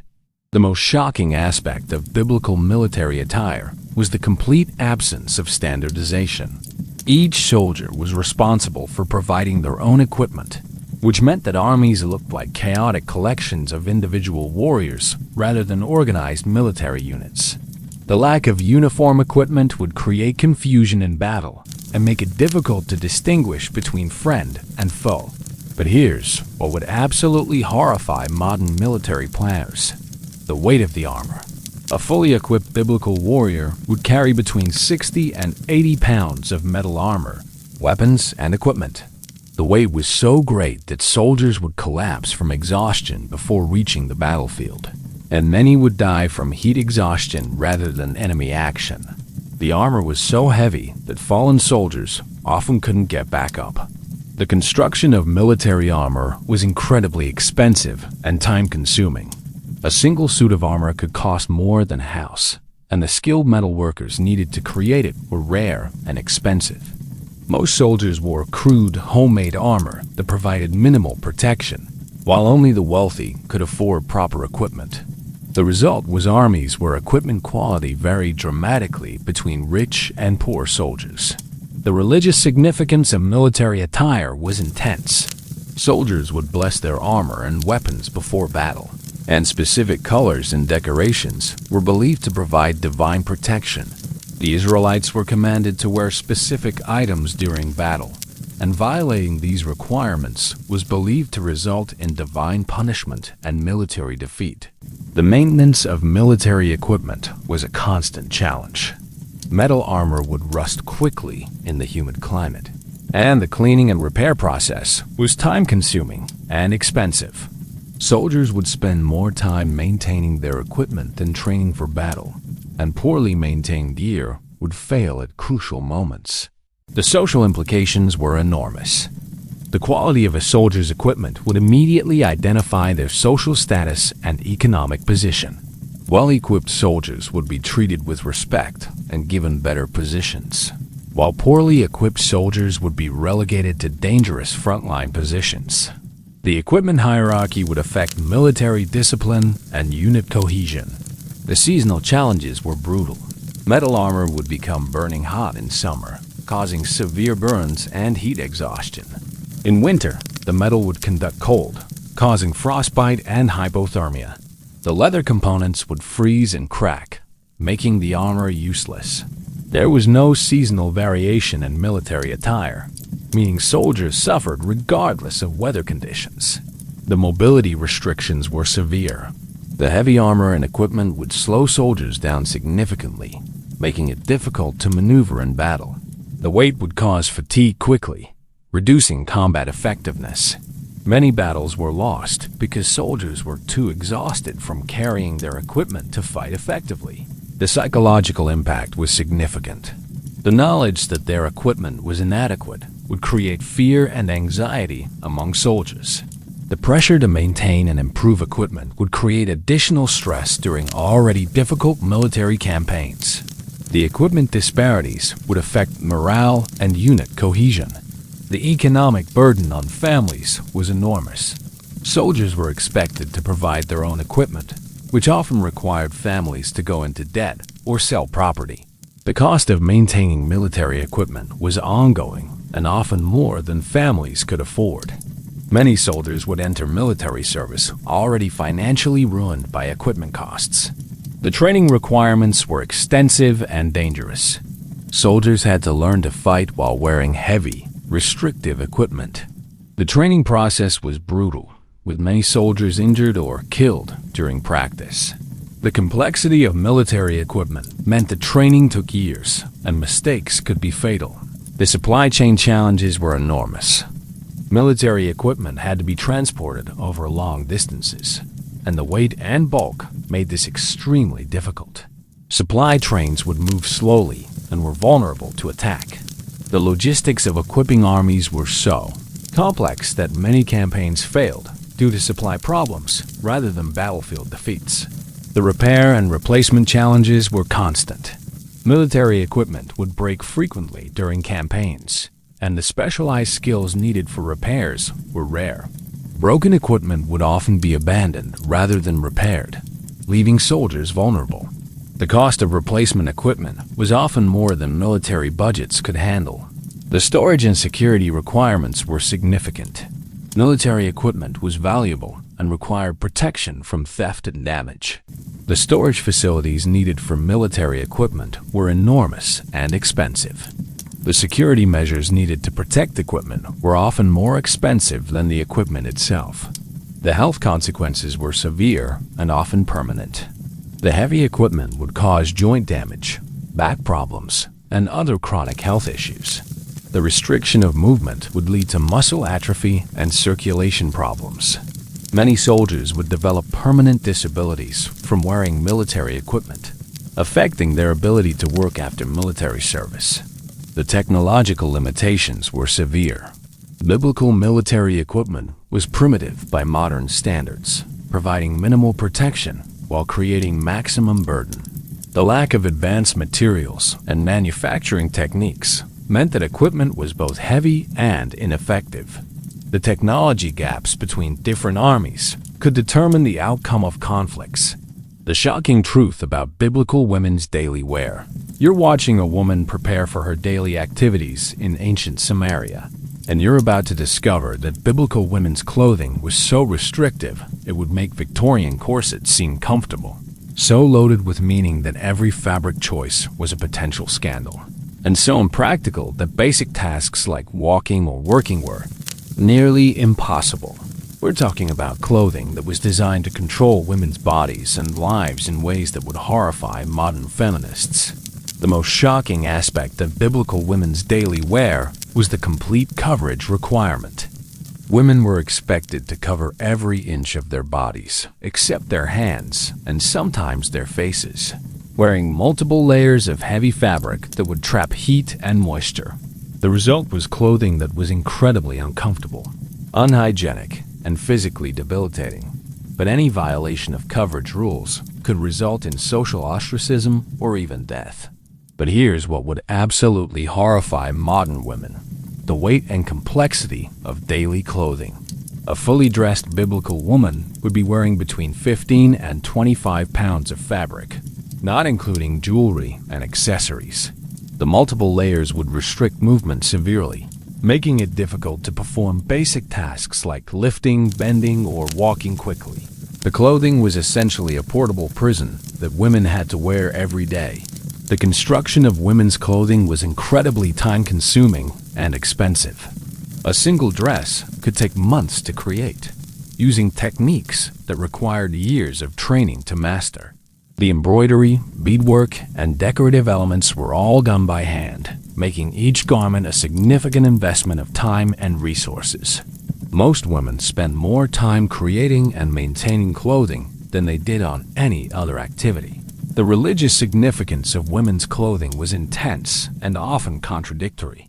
While women were required to dress modestly to avoid tempting men, they were also expected to maintain their appearance to honor their husbands and families.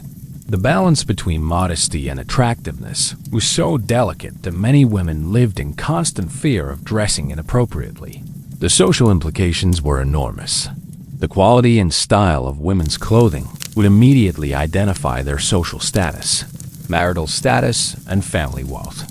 Women who couldn't afford proper clothing would be excluded from social activities and religious ceremonies. The pressure to maintain appropriate appearances was intense, and families would often go into debt to keep their women properly dressed. The seasonal challenges were brutal. Women's clothing had to provide coverage regardless of weather conditions, meaning that women would suffer from heat exhaustion in summer and exposure in winter. The multiple layers were particularly problematic in hot climates, and many women would faint from overheating during daily activities. The hygiene challenges were overwhelming. Women's clothing was rarely washed, and the multiple layers would trap dirt, sweat, and bacteria. The long sleeves and hems would drag on the ground, picking up waste and debris. The result was clothing that was constantly dirty and breeding grounds for disease. Many women died from infections related to poor clothing hygiene. The work restrictions were severe. Women's clothing was so impractical that it made physical labor nearly impossible. The long sleeves would catch on tools and equipment. The heavy fabric would cause exhaustion, and the restriction of movement would make many tasks dangerous. Women who had to work would often modify their clothing illegally, risking social punishment. The pregnancy and childcare challenges were enormous.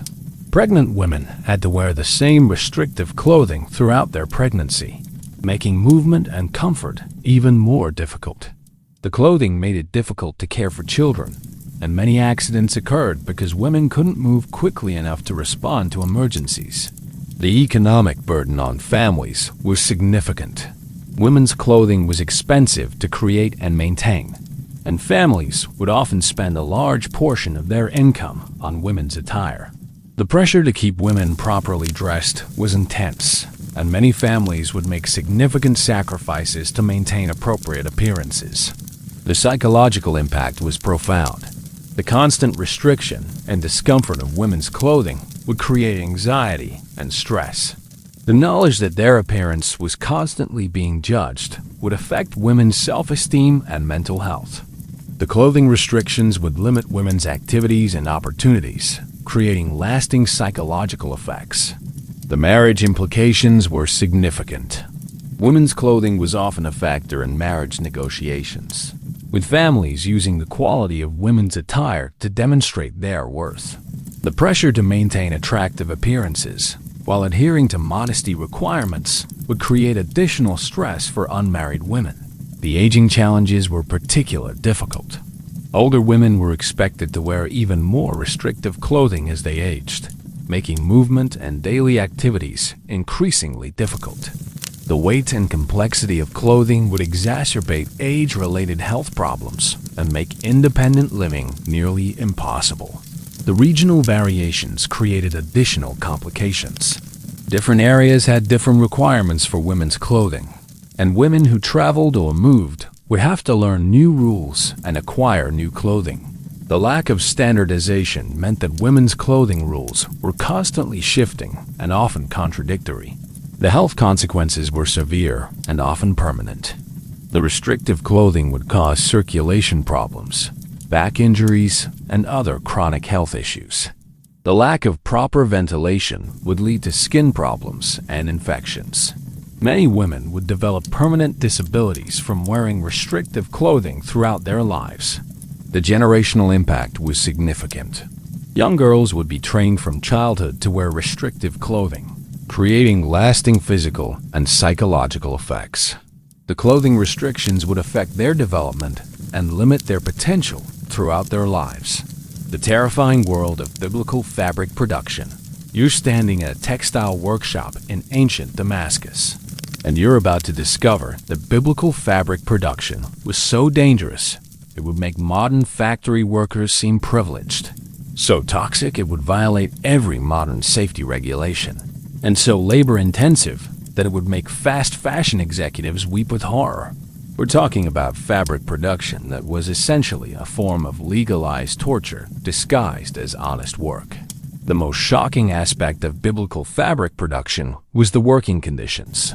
Textile workers labored in dark, poorly ventilated spaces filled with toxic fumes from dyes and processing chemicals. The air was so thick with fiber particles that workers would develop chronic respiratory problems within months. The average lifespan of a textile worker was significantly shorter than the general population, and many would die from lung diseases before reaching middle age. But here's what would absolutely horrify modern labor advocates: the use of child labor. Children as young as 5 or 6 were used in textile production. Their small fingers considered ideal for delicate work. The exposure to toxic chemicals would stunt their growth and development, and many would die from poisoning before reaching adulthood. The mortality rate among child textile workers was staggering, but the economic pressure to use cheap labor was overwhelming. The production of linen was particularly brutal. Flax plants had to be harvested, then submerged in pools of stagnant water for weeks until they began to decompose. The smell was overwhelming, described in ancient texts as worse than rotting corpses. Workers would develop severe respiratory problems from the fumes, and many would become permanently disabled from the toxic exposure. The dyeing process was incredibly dangerous. Workers would handle toxic minerals and chemicals without any protective equipment, often developing severe chemical burns and poisoning. The dyes were made from substances like mercury, lead, and arsenic, which would cause permanent health damage. The dyeing workshops were essentially chemical weapons facilities disguised as textile production. The spinning and weaving process was physically demanding and dangerous. Workers would spend 12 to 16 hours per day in cramped positions, leading to severe back problems and joint damage. The machinery was primitive and dangerous, with frequent accidents that would result in lost fingers, hands, or worse.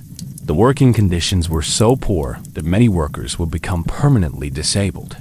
The economic exploitation was extreme. Textile workers were paid starvation wages while producing goods that were sold for enormous profits. The workshop owners would become wealthy while their workers lived in poverty and died young. The economic system was designed to extract maximum value from human labor while providing minimal compensation. The gender division was strict and oppressive. Women and children were relegated to the most dangerous and poorly paid work, while men held the slightly better positions. The sexual exploitation of female workers was common, and women had no legal protection against abuse. The working conditions for women were particularly harsh, with additional restrictions and dangers. The seasonal challenges were brutal. Textile production continued regardless of weather conditions, meaning that workers would suffer from heat exhaustion in summer and exposure in winter. The workshops were not designed for human comfort, and workers would have to endure extreme conditions while maintaining productivity. The health consequences were severe and often permanent. Textile workers would develop chronic respiratory problems, chemical poisoning, and physical disabilities from the working conditions. The exposure to toxic chemicals would cause cancer, neurological problems, and other serious health issues. Many workers would die young from work-related diseases. The social implications were significant. Textile workers were often looked down upon by society, despite producing essential goods. The working conditions were so poor that textile work was considered a last resort for the desperate. The social stigma attached to textile work would affect workers' families and communities. The training and apprenticeship systems were brutal. Young people would be forced into textile work through debt bondage or family obligation. The training process was dangerous and often deadly, with many apprentices dying from accidents or exposure. The skills needed for textile work were learned through years of suffering and hardship. The waste and environmental impact were enormous. Textile production generated massive amounts of toxic waste that would contaminate water sources and soil. The environmental damage would affect entire communities, causing illness and death among people who didn't even work in the industry. The long-term environmental consequences were devastating. The quality control was harsh and often violent. Workers who made mistakes would face severe punishment, including physical abuse and wage deduction. The pressure to maintain quality while working in dangerous conditions was enormous, and many workers would suffer additional harm from quality control measures. The supply chain was complex and exploitative. Raw materials were often obtained through slave labor or extreme exploitation of farmers and producers. The entire textile supply chain was built on human suffering and environmental destruction, with profits concentrated in the hands of a few wealthy merchants and workshop owners. The technological limitations meant that all work had to be done by hand, making the process incredibly labor-intensive and dangerous. The lack of modern safety equipment and techniques meant that workers were constantly at risk of injury and death. The primitive technology made textile production one of the most dangerous occupations in the ancient world. The religious and cultural attitudes toward textile work were complex and often contradictory. While textiles were essential for religious ceremonies and social functions, the workers who produced them were often marginalized and exploited. The contradiction between the value of textiles and the treatment of textile workers was stark and morally troubling. The shocking reality of biblical burial clothing. You're standing in a burial chamber outside ancient Jerusalem, and you're about to discover that biblical burial clothing was so expensive it would bankrupt grieving families. so spiritually significant that getting it wrong could damn the deceased soul, and so elaborate that preparing the dead for burial was more complex than preparing for a royal wedding. We're talking about death fashion that was literally more important than life itself. The most shocking aspect of biblical burial clothing was the belief that the deceased's eternal fate could be determined by their burial attire. The quality, color, and construction of burial clothes were believed to affect the soul's journey to the afterlife, and families would spend their entire savings to ensure proper burial clothing. The pressure to provide appropriate death wear was so intense that many families would go into debt for generations. But here's what would absolutely horrify modern funeral directors: the preservation process. Burial clothing had to be prepared while the body was still fresh, and the process involved wrapping the deceased in multiple layers of linen soaked in preservative oils and spices. The smell was overwhelming, and the process was incredibly dangerous due to the toxic nature of the preservation chemicals. Many people who prepared burial clothing would become seriously ill from exposure. The construction of burial clothing was incredibly complex and had to be completed within a very short time frame. The deceased had to be buried within 24 hours according to Jewish law, but the burial clothes required hours of careful preparation. Families would often have to work through the night to complete the burial attire, adding physical exhaustion to emotional grief.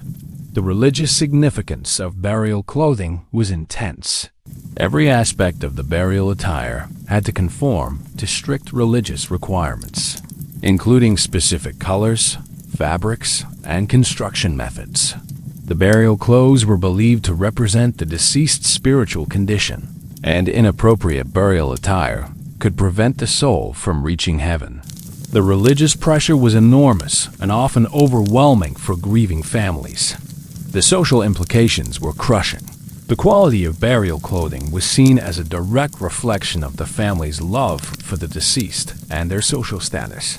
Inadequate burial attire was considered shameful and could affect the family's reputation for generations. The pressure to provide elaborate burial clothing was intense, and many families would make extreme sacrifices to meet social expectations. The economic burden was staggering. Burial clothing often cost more than the deceased had earned in their entire lifetime, and families would often sell property, livestock, and personal possessions to pay for appropriate burial attire. The economic impact of burial clothing would affect families for years, creating long-term financial hardship during an already difficult time.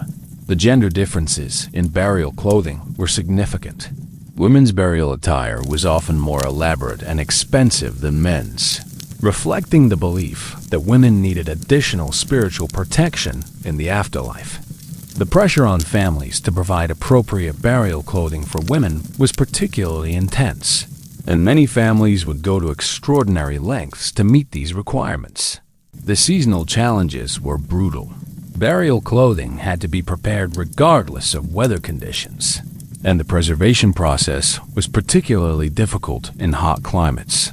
The heat would accelerate decomposition, making the preparation process more urgent and dangerous. The working conditions for burial clothing preparation were often extreme and unhealthy. The health consequences for those preparing burial clothing were severe. The exposure to decomposing bodies, toxic preservation chemicals, and dangerous working conditions would cause serious health problems. Many people who regularly prepared burial clothing would develop chronic illnesses and die young from occupational hazards. The psychological impact on families was profound. The pressure to provide perfect burial clothing would create additional stress and anxiety during the grieving process. The knowledge that mistakes in burial clothing could affect the deceased's eternal fate would create lasting trauma and guilt. The burial clothing requirements would often interfere with the natural grieving process. The regional variations created additional complications. Different areas had different requirements for burial clothing, and families who moved or traveled would have to learn new rules and acquire new materials. The lack of standardization meant that burial clothing rules were constantly shifting and often contradictory. The storage and preparation challenges were enormous. Burial clothing materials had to be kept in perfect condition and ready for immediate use. The preservation chemicals were dangerous and expensive, and families would often struggle to maintain adequate supplies. The preparation space had to be suitable for the dangerous and unpleasant work of preparing burial clothing. The training required for burial clothing preparation was extensive and dangerous. The skills needed to properly prepare burial attire were complex and had to be learned through years of apprenticeship. The training process was hazardous, with many apprentices becoming seriously ill or dying from exposure to dangerous chemicals and processes. The inheritance implications were significant. Burial clothing was often the most expensive item associated with a death, and the cost would affect the inheritance left to survivors. Many families would be left with nothing after paying for burial clothing, creating long-term financial hardship for the deceased's dependents. The black market for burial clothing was extensive and often corrupt. The high cost and urgent need for burial attire created opportunities for exploitation and fraud. Many families would be cheated by unscrupulous merchants who would sell inferior or inappropriate burial clothing at inflated prices. The environmental impact was significant.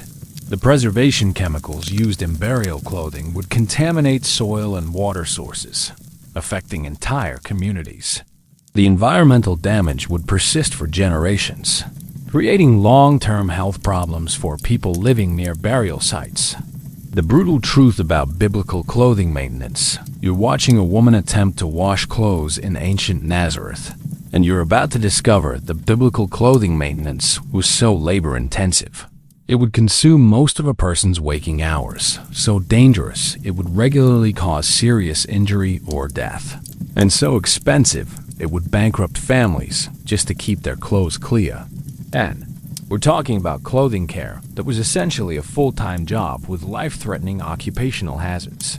The most shocking aspect of biblical clothing maintenance was the complete absence of soap as we know it.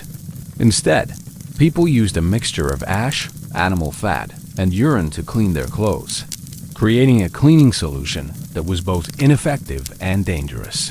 The process would leave clothes stained, damaged, and often more contaminated than before washing. The smell alone would be overwhelming, and the chemical burns from the cleaning solutions were common and often severe. But here's what would absolutely horrify modern laundry workers: the physical demands of the cleaning process. Washing clothes required hauling enormous amounts of water, often from distant sources, then heating it over open fires while stirring heavy, waterlogged fabrics with wooden implements. The process was so physically demanding that many people would collapse from exhaustion, and the repetitive motions would cause permanent joint damage and disability.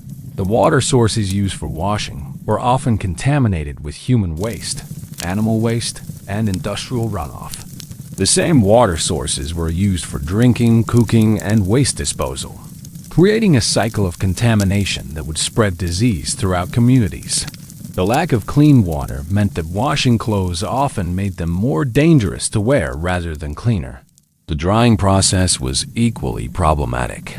Clothes had to be dried in the open air, where they would be exposed to dust, insects, and animal waste. The fabric would often become recontaminated during the drying process, making the entire washing effort pointless. The lack of proper drying facilities meant that clothes would often remain damp for days, creating ideal conditions for bacterial growth and disease. The tools used for clothing maintenance were primitive and dangerous. Washing bats were heavy wooden implements that would cause severe injuries if used incorrectly. The sharp stones used for scrubbing would tear fabric and cut hands. The lack of proper tools meant that clothing maintenance was a constant source of injury and frustration. The economic burden of clothing maintenance was enormous. The time, labor, and materials required for basic clothing care would consume a significant portion of a family's resources. The cost of maintaining clothes properly was often more than the cost of the clothes themselves, creating a system where only the wealthy could afford to keep their clothes in good condition. The seasonal challenges were brutal. In winter, water would freeze, making washing impossible. In summer, the heat would make the physical demands of washing unbearable. The lack of climate control meant that clothing maintenance was subject to weather conditions, creating periods when clothes couldn't be washed at all. The social implications were significant. The condition of clothing maintenance was seen as a direct reflection of a family's moral character and social status. Families who couldn't maintain their clothes properly would be subject to social ostracism and judgment. The pressure to maintain perfect clothing was intense, but the resources to do so were limited. The health consequences were severe and often permanent. The exposure to contaminated water, toxic cleaning chemicals, and dangerous working conditions would cause serious health problems. Many people who regularly maintained clothing would develop chronic illnesses and die young from occupational hazards. The physical demands would cause lasting damage to joints, muscles, and bones. The gender division was strict and oppressive. Women were primarily responsible for clothing maintenance, and the burden was enormous. The work was considered women's work, but the physical demands were often beyond what women could safely handle. The gender expectations would create additional stress and physical danger for women. The time requirements were staggering. Proper clothing maintenance would take most of a person's waking hours, leaving little time for other activities. The process was so time-consuming that many people would have to choose between maintaining their clothes and other necessary activities like food preparation or childcare. The skill requirements were extensive and difficult to master. Proper clothing maintenance required knowledge of different fabrics, cleaning methods, and repair techniques. The learning process was long and dangerous, with many mistakes resulting in destroyed clothing or serious injury. The skills were passed down through families, creating a knowledge system that was often incomplete or inaccurate. The storage challenges were enormous. Clean clothes had to be stored in conditions that would prevent contamination and damage. The lack of proper storage facilities meant that clean clothes would often become dirty again before they could be worn. The storage requirements would consume significant space and resources. The repair work was constant and complex. Clothing would be damaged during the washing process, and the repair work required skilled needlework and expensive materials. The constant need for repairs meant that clothing maintenance was a never-ending cycle of washing, drying, and repairing. The quality control was harsh and often violent. Clothing that wasn't properly maintained would be subject to criticism and punishment. The pressure to maintain perfect clothing was enormous, and failures would result in social consequences and physical punishment. The stress of maintaining clothing standards was intense and often overwhelming. The environmental impact was significant. The cleaning chemicals and processes would contaminate water sources and soil, affecting entire communities. The environmental damage would persist for generations, creating long-term health problems for people living near washing areas. The terrifying reality of biblical clothing laws and punishments. You're standing in the courthouse of ancient Jerusalem, and you're about to witness clothing-related punishments so severe they would make modern human rights advocates weep with horror. We're talking about a legal system where wearing the wrong fabric could result in public execution, where clothing violations were considered crimes against God Himself, and where fashion police had the power to sentence people to death. The most shocking aspect of biblical clothing laws was their divine origin. These weren't just social customs or government regulations. They were commandments from God that carried the full weight of divine authority. Violating clothing laws wasn't just breaking human law. It was committing sin against the Creator of the universe. The psychological pressure of having your wardrobe choices monitored by God Himself was overwhelming and created a culture of constant fear and anxiety. But here's what would absolutely horrify modern legal experts: the severity of the punishments. Wearing mixed fabrics, dressing as the opposite gender, or failing to follow modesty requirements could result in stoning, exile, or other forms of execution. The punishments were so severe that many people would live in constant terror of making clothing mistakes. The death penalty for fashion violations would seem absurd to modern minds, but it was deadly serious in biblical times. The enforcement system was brutal and pervasive.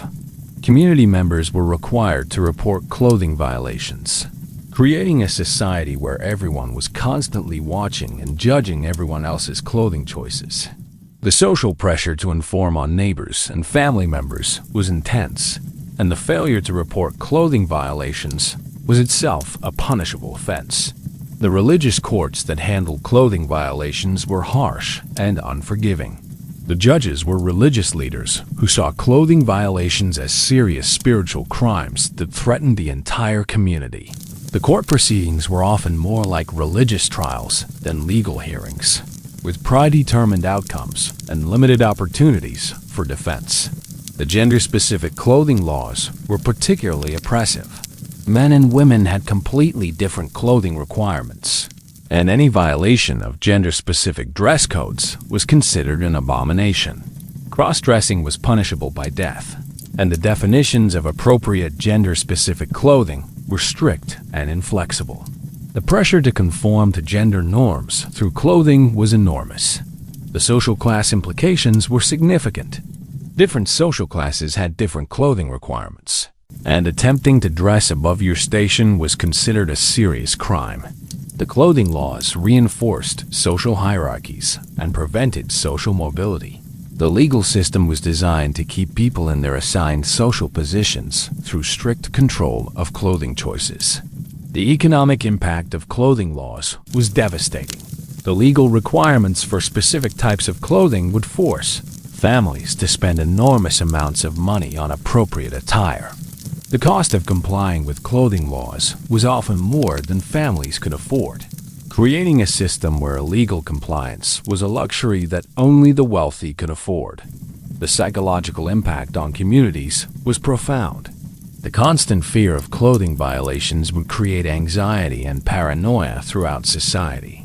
The knowledge that neighbors and family members were required to report violations would destroy trust and social cohesion. The psychological pressure of living under constant clothing surveillance was enormous. The regional variations in clothing laws created additional complications. Different areas had different interpretations of the same laws, and travelers would often unknowingly violate local clothing requirements. The lack of standardization meant that clothing laws were constantly shifting and often contradictory, making compliance nearly impossible. The seasonal challenges were particularly difficult. Clothing laws had to be followed regardless of weather conditions, meaning that people would suffer from exposure rather than violate clothing requirements. The legal system made no allowances for practical considerations like temperature, weather, or physical comfort. The occupational implications were significant. Different occupations had different clothing requirements, and workers would often have to choose between performing their jobs effectively and complying with clothing laws.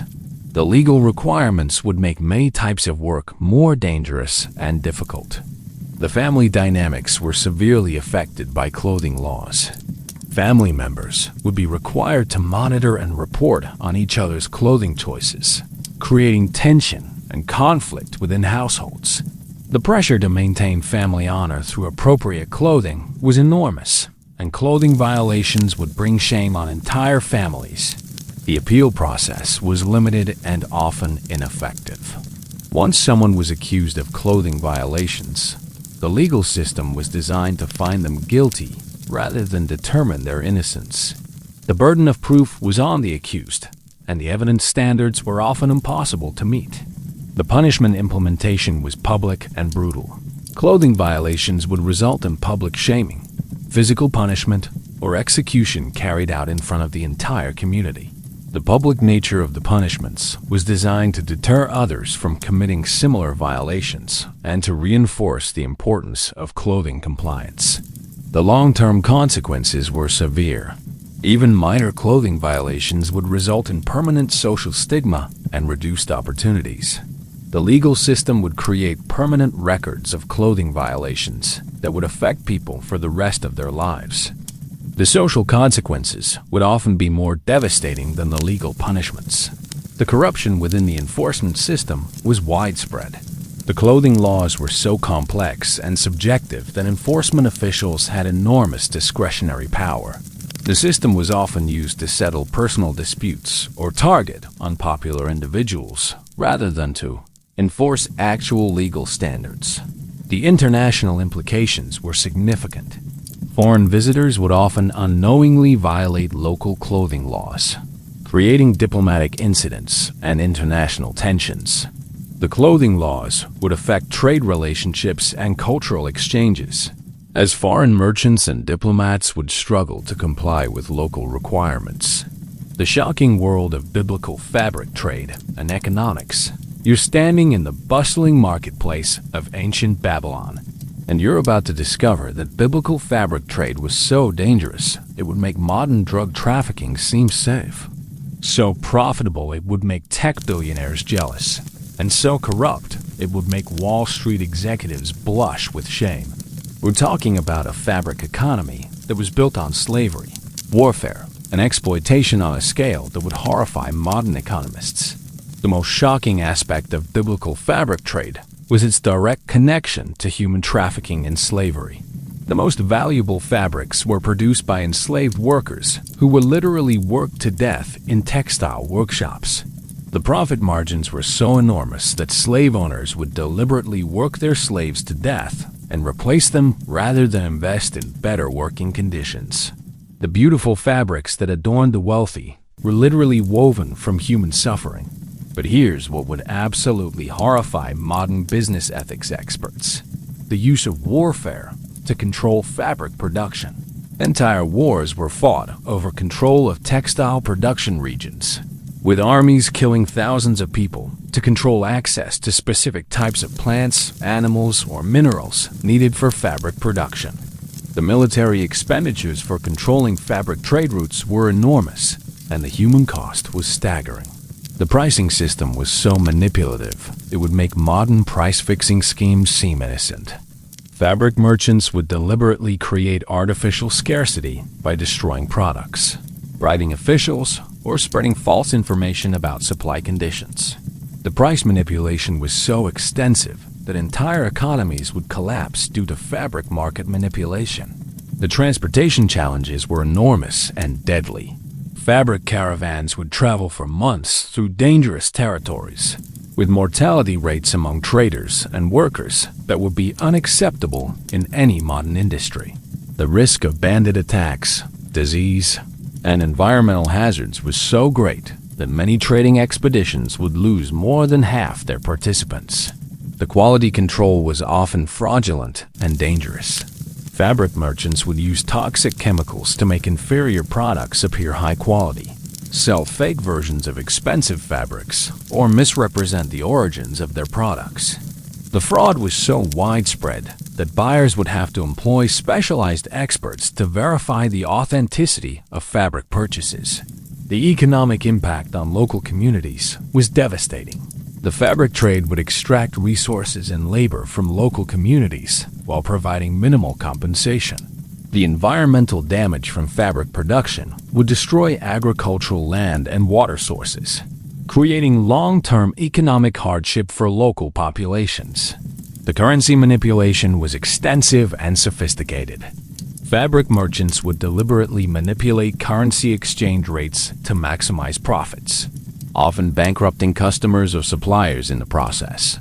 The financial systems were so corrupt that legitimate businesses would often be unable to compete with criminal enterprises. The monopolization efforts were brutal and often violent. Fabric merchants would use intimidation, violence, and political corruption to eliminate competition and control entire markets. The monopolies were so extensive that consumers would have no choice but to pay inflated prices for essential clothing materials. The labor conditions in fabric production were so dangerous they would violate every modern workplace safety regulation. Workers would be exposed to toxic chemicals, dangerous machinery, and extreme working conditions without any protection or compensation. The mortality rates among fabric workers were so high that the industry was essentially a form of legalized mass murder. The environmental destruction was enormous and permanent. Fabric production would consume vast amounts of water, destroy forests, and pollute air and water sources. The environmental damage would persist for generations, creating long-term health problems for people living near fabric production centers. The tax evasion schemes were sophisticated and widespread. Fabric merchants would use complex networks of shell companies, false documentation, and bribery to avoid paying taxes on their enormous profits. The tax avoidance was so extensive that governments would often be unable to fund basic services due to lost revenue from fabric trade taxation. The insurance fraud was common and often deadly. Fabric merchants would deliberately destroy their own shipments to collect insurance payments, often killing workers and animals in the process. The insurance fraud was so widespread that legitimate insurance became nearly impossible to obtain, creating additional risks for honest traders. The political corruption was extensive and systematic. Fabric merchants would bribe government officials, judges, and military leaders to obtain favorable treatment and avoid prosecution for their crimes. The corruption was so deep that entire governments would be controlled by fabric trade interests rather than serving their citizens. The intellectual property theft was rampant and destructive. Fabric merchants would steal production techniques, designs, and trade secrets through espionage, bribery, and violence. The theft was so extensive that innovation in fabric production was often discouraged, because new techniques would be immediately stolen and copied. The consumer fraud was systematic and dangerous.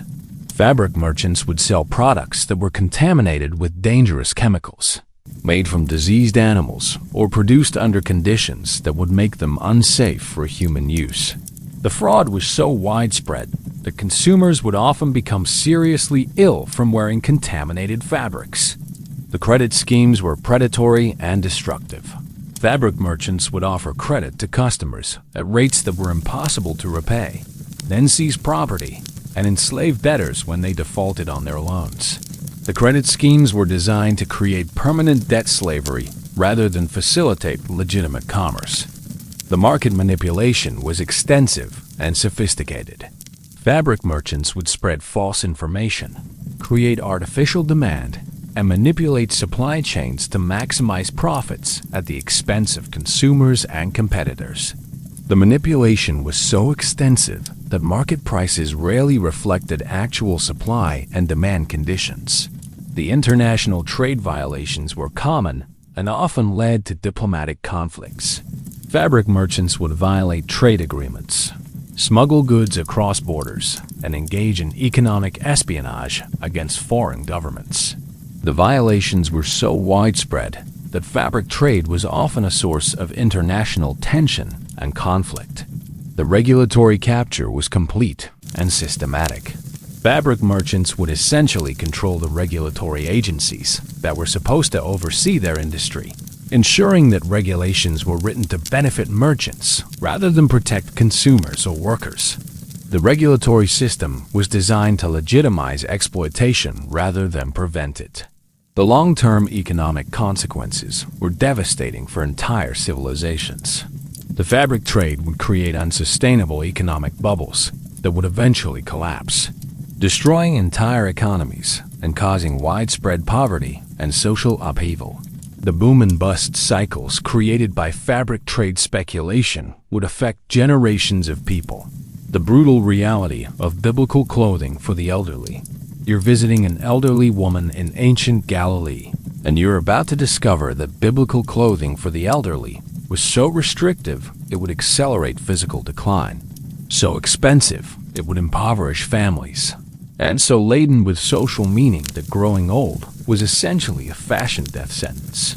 We're talking about clothing that was designed to mark elderly people as burdens on society, while making their daily lives increasingly impossible. The most shocking aspect of elderly clothing was the deliberate design to restrict movement and independence. As people aged, their clothing became progressively heavier, more restrictive, and more complex, making it difficult for elderly people to dress themselves or move freely. The clothing was essentially a form of house arrest that prevented elderly people from maintaining their independence and dignity.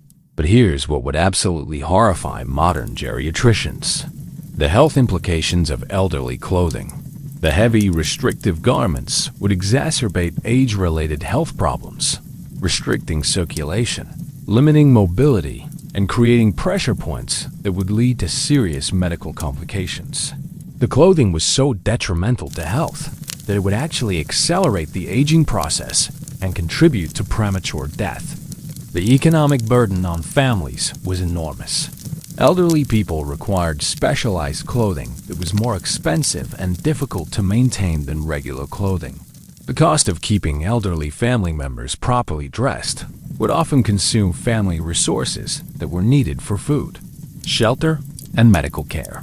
Many families would be forced to choose between clothing their elderly relatives and meeting other basic needs. The social implications were crushing. The clothing worn by elderly people would immediately identify them as burdens on society, marking them for neglect and mistreatment. The elaborate and impractical nature of elderly clothing would serve as a constant reminder of their diminished status and reduced value to the community. The psychological impact of being dressed as a burden was profound and devastating. The seasonal challenges were particularly brutal for elderly people. The heavy, restrictive clothing was inappropriate for all weather conditions, but elderly people had no choice but to wear it regardless of temperature or climate. The lack of weather-appropriate clothing would cause additional health problems and make existing conditions worse. The dressing process became increasingly difficult and humiliating as people aged. The complex fasteners, heavy fabrics, and elaborate designs made it nearly impossible for elderly people to dress themselves, creating dependency on family members or servants. The loss of the ability to dress independently was a major factor in the loss of dignity and autonomy among elderly people. The hygiene challenges were overwhelming. Elderly people's clothing was rarely washed because the process was too difficult and expensive. The accumulation of dirt, sweat, and waste would create health hazards and social isolation. The inability to maintain clean clothing would lead to additional health problems and social rejection. The religious implications were significant. Elderly people were expected to wear clothing that demonstrated their spiritual wisdom and approaching death. The requirements were often incompatible with practical needs. The religious clothing requirements would create additional stress and physical hardship for elderly people who were already struggling with age-related challenges. The gender differences in elderly clothing were extreme. Elderly women were required to wear even more restrictive and elaborate clothing than elderly men, reflecting the belief that women should be increasingly modest and hidden as they aged. The additional restrictions on elderly women's clothing would make their lives even more difficult and isolated. The family dynamics were severely affected by elderly clothing requirements. The burden of maintaining elderly relatives' clothing would create family tensions and conflicts. The cost and effort required to keep elderly people properly dressed would often exceed what families could manage, leading to neglect and abuse. The medical implications were severe. The restrictive elderly clothing would interfere with medical care and treatment, making it difficult for healers to examine patients or provide appropriate care. The clothing would also hide medical problems and prevent early detection of serious conditions. The social isolation was intentional and systematic. Elderly clothing was designed to mark people as different and diminished, leading to social exclusion and loneliness. The elaborate and impractical nature of elderly clothing would make it difficult for elderly people to participate in social activities or maintain relationships. The work restrictions were absolute. Elderly clothing was so impractical that elderly people were effectively prevented from working or contributing to society. The clothing would serve as a visible reminder that elderly people were no longer productive members of society and should be relegated to passive roles. The psychological impact was profound and lasting. The requirement to wear clothing that marked them as burdens and reduced their independence would create depression, anxiety, and despair among elderly people. The clothing requirements would contribute to a sense of worthlessness and hopelessness that would affect mental health and quality of life. The inheritance implications were significant. The cost of maintaining elderly relatives' clothing would reduce the inheritance available to surviving family members. The elaborate elderly clothing would often be destroyed at death rather than passed down, representing a significant loss of family wealth. The care requirements were enormous and often beyond what families could provide. The complex nature of elderly clothing would require specialized knowledge and skills to maintain. The caregiving burden would often exceed what family members could manage, leading to neglect and suffering. The transportation challenges were severe. The heavy, restrictive elderly clothing would make it difficult or impossible for elderly people to travel or leave their homes. The clothing would effectively imprison elderly people in their homes, cutting them off from the wider world and creating additional isolation and depression. The shocking truth about biblical clothing during illness and disease. You're entering a sick room in ancient Jericho, and you're about to discover that biblical clothing during illness was so contaminated it would spread disease faster than cure it. So restrictive it would prevent healing, and so laden with superstition that medical treatment was often impossible. We're talking about sick clothing that was essentially a death sentence wrapped in contaminated fabric. The most shocking aspect of illness clothing was the belief that changing clothes during sickness would anger the spirits causing the disease. Sick people were required to wear the same garments throughout their illness, regardless of how long it lasted or how contaminated the clothing became. The result was clothing that became breeding grounds for bacteria, parasites, and disease, making recovery nearly impossible and often spreading illness to caregivers and family members. But here's what would absolutely horrify modern medical professionals: the use of clothing as medical treatment. Sick people would wear specific fabrics, colors, or garments that were believed to have healing properties. But these were often made from materials that were actually harmful or toxic. The medicinal clothing would often make illnesses worse rather than better, and many people would die from clothing-related complications rather than their original disease. The quarantine clothing system was primitive and ineffective.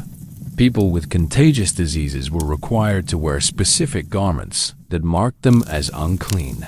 But these clothes were rarely cleaned or replaced, making them vehicles for spreading disease rather than containing it. The quarantine clothing would become so contaminated that it posed a greater health risk than the original illness.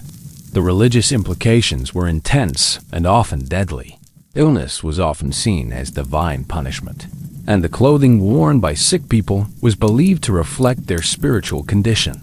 The religious requirements for illness clothing would often conflict with medical needs, preventing effective treatment and prolonging suffering. The spiritual significance of illness clothing was so important that many people would die rather than violate religious clothing requirements. The social implications were devastating. The clothing worn by sick people would immediately identify them as diseased and dangerous, leading to social isolation and abandonment. The distinctive illness clothing would mark people for life, even after recovery, creating permanent social stigma and reduced opportunities. The social consequences of illness clothing were often worse than the illness itself. The economic burden was enormous. Families were required to provide special clothing for sick relatives, and the cost was often more than they could afford. The illness clothing had to be made from specific materials and constructed according to religious requirements, making it extremely expensive. Many families would go into debt or sell possessions to provide proper illness clothing. The caregiving challenges were overwhelming. The contaminated illness clothing would put caregivers at constant risk of infection, but they were required to handle and maintain the garments as part of their caregiving duties. The risk of transmission through clothing was enormous, and many caregivers would become ill and die from diseases contracted through clothing contact. The hygiene standards were non-existent and dangerous. Illness clothing was rarely if ever washed, and the accumulation of bodily fluids, waste, And contamination would create health hazards that extended far beyond the original illness. The lack of proper hygiene standards for illness clothing would turn sick rooms into disease incubators. The seasonal challenges were particularly brutal. Illness clothing had to be worn regardless of weather conditions, meaning that sick people would suffer from heat exhaustion in summer and exposure in winter. The inappropriate clothing would exacerbate existing health problems and create additional complications that would make recovery more difficult.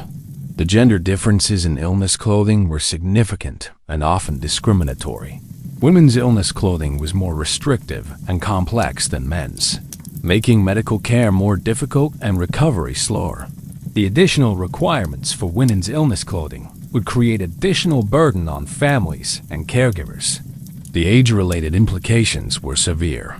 Children and elderly people had specific illness clothing requirements that were often particularly harmful to their health. The illness clothing for vulnerable populations would often accelerate decline and increase mortality rates among those who were already at greatest risk. The diagnostic interference was systematic and dangerous. The illness clothing would often hide symptoms and prevent accurate diagnosis of medical conditions. The layers of contaminated fabric would make physical examination impossible, preventing early detection and treatment of serious conditions. The treatment interference was constant and often fatal. The illness clothing would prevent access to affected body parts, making medical treatment difficult or impossible. The religious and social requirements for maintaining illness clothing would take precedence over medical needs, preventing effective treatment and prolonging suffering. The recovery prevention was systematic and intentional. Contaminated, restrictive illness clothing would prevent the body's natural healing processes and create additional health problems. The clothing was so detrimental to health, the recovery was often impossible while wearing required illness garments. The transmission amplification was enormous and systematic. The contaminated illness clothing would spread disease to family members, caregivers, and community members, creating epidemic conditions that would devastate entire populations. The clothing system was essentially designed to maximize disease transmission rather than contain it. The psychological impact was profound and lasting. The requirement to wear distinctive illness clothing would create shame, despair, and hopelessness among sick people. The social stigma associated with illness clothing would create mental health problems that would persist long after physical recovery. The family dynamics were severely disrupted by illness clothing requirements. The burden of maintaining illness clothing would create family tensions and conflicts. The cost and effort required to provide proper illness clothing would often exceed what families could manage, leading to neglect and abandonment of sick relatives. The community impact was devastating and long-lasting. The illness clothing system would create fear and panic in communities, leading to social breakdown and economic disruption. The widespread transmission of disease through contaminated clothing would affect entire populations and create lasting trauma and social problems. The final horror, the complete breakdown of biblical clothing systems. You're witnessing the collapse of an entire clothing system in ancient Jerusalem, and you're about to discover that biblical fashion was so unsustainable, so oppressive, and so fundamentally flawed that it would inevitably destroy the very societies it was meant to serve. We're talking about a clothing system so broken that its collapse was not just inevitable, it was necessary for human survival. The most shocking realization about biblical clothing systems was their complete unsustainability. The enormous resources required to maintain proper clothing for entire populations would eventually exhaust the economic, environmental, and human capital of ancient societies. The clothing demands were so extreme that they would consume more resources than societies could produce, creating a death spiral of poverty, environmental destruction, and social collapse. But here's what would absolutely horrify modern systems analysts: the cascading failure points built into the biblical clothing system. When one element failed, whether economic, environmental, or social, the entire system would collapse catastrophically. The interdependencies were so complex and fragile that any disruption would trigger total systemic breakdown, leaving entire populations without adequate clothing or the means to produce it. The environmental destruction caused by biblical clothing production was so severe that it would permanently damage the ecosystems that supported human civilization. The massive consumption of water, the toxic pollution from dyes and processing, and the deforestation for textile production would create environmental conditions that could no longer support large populations. The clothing system was essentially consuming the natural resources needed for long-term survival.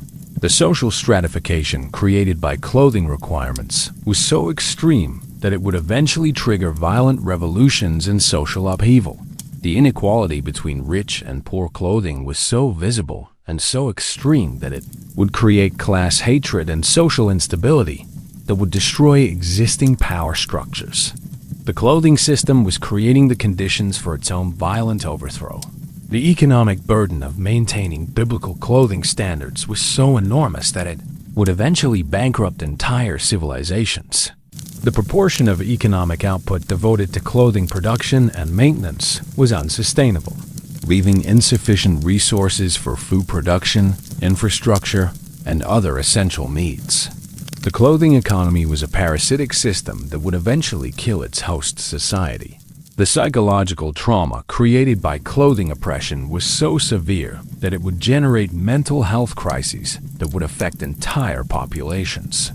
The constant anxiety, shame, and fear associated with clothing requirements would create widespread depression, anxiety, and social dysfunction that would undermine the stability of entire societies.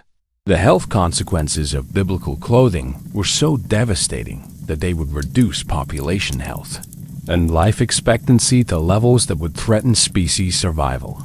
The combination of toxic clothing materials, poor hygiene, and physical restrictions would create health crises that would decimate populations and reduce human reproductive capacity. The technological stagnation caused by the clothing system was so complete that it would prevent the innovations needed for social progress and adaptation. The enormous resources devoted to maintaining traditional clothing production would prevent investment in new technologies and ideas that could improve human life and social organization.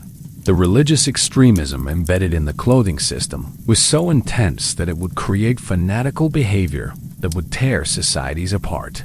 The divine mandate for specific clothing requirements would create religious conflicts and persecution that would destroy social cohesion and create permanent warfare between different groups. The gender oppression built into the clothing system was so severe that it would waste half of human potential and create social tensions that would undermine family structures and social stability.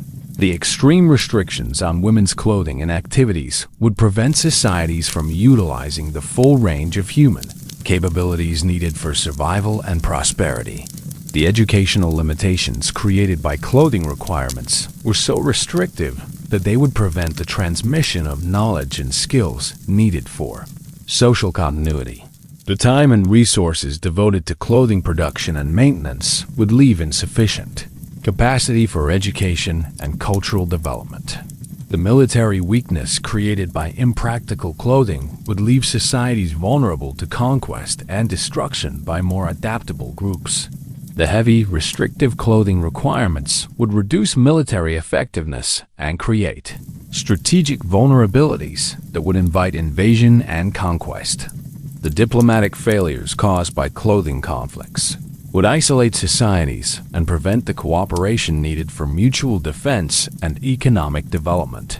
The rigid clothing requirements would create cultural barriers that would prevent beneficial exchanges with other societies and limit access to new ideas and technologies. The generational trauma created by the clothing system would create lasting psychological damage that would be passed down through families and communities for generations.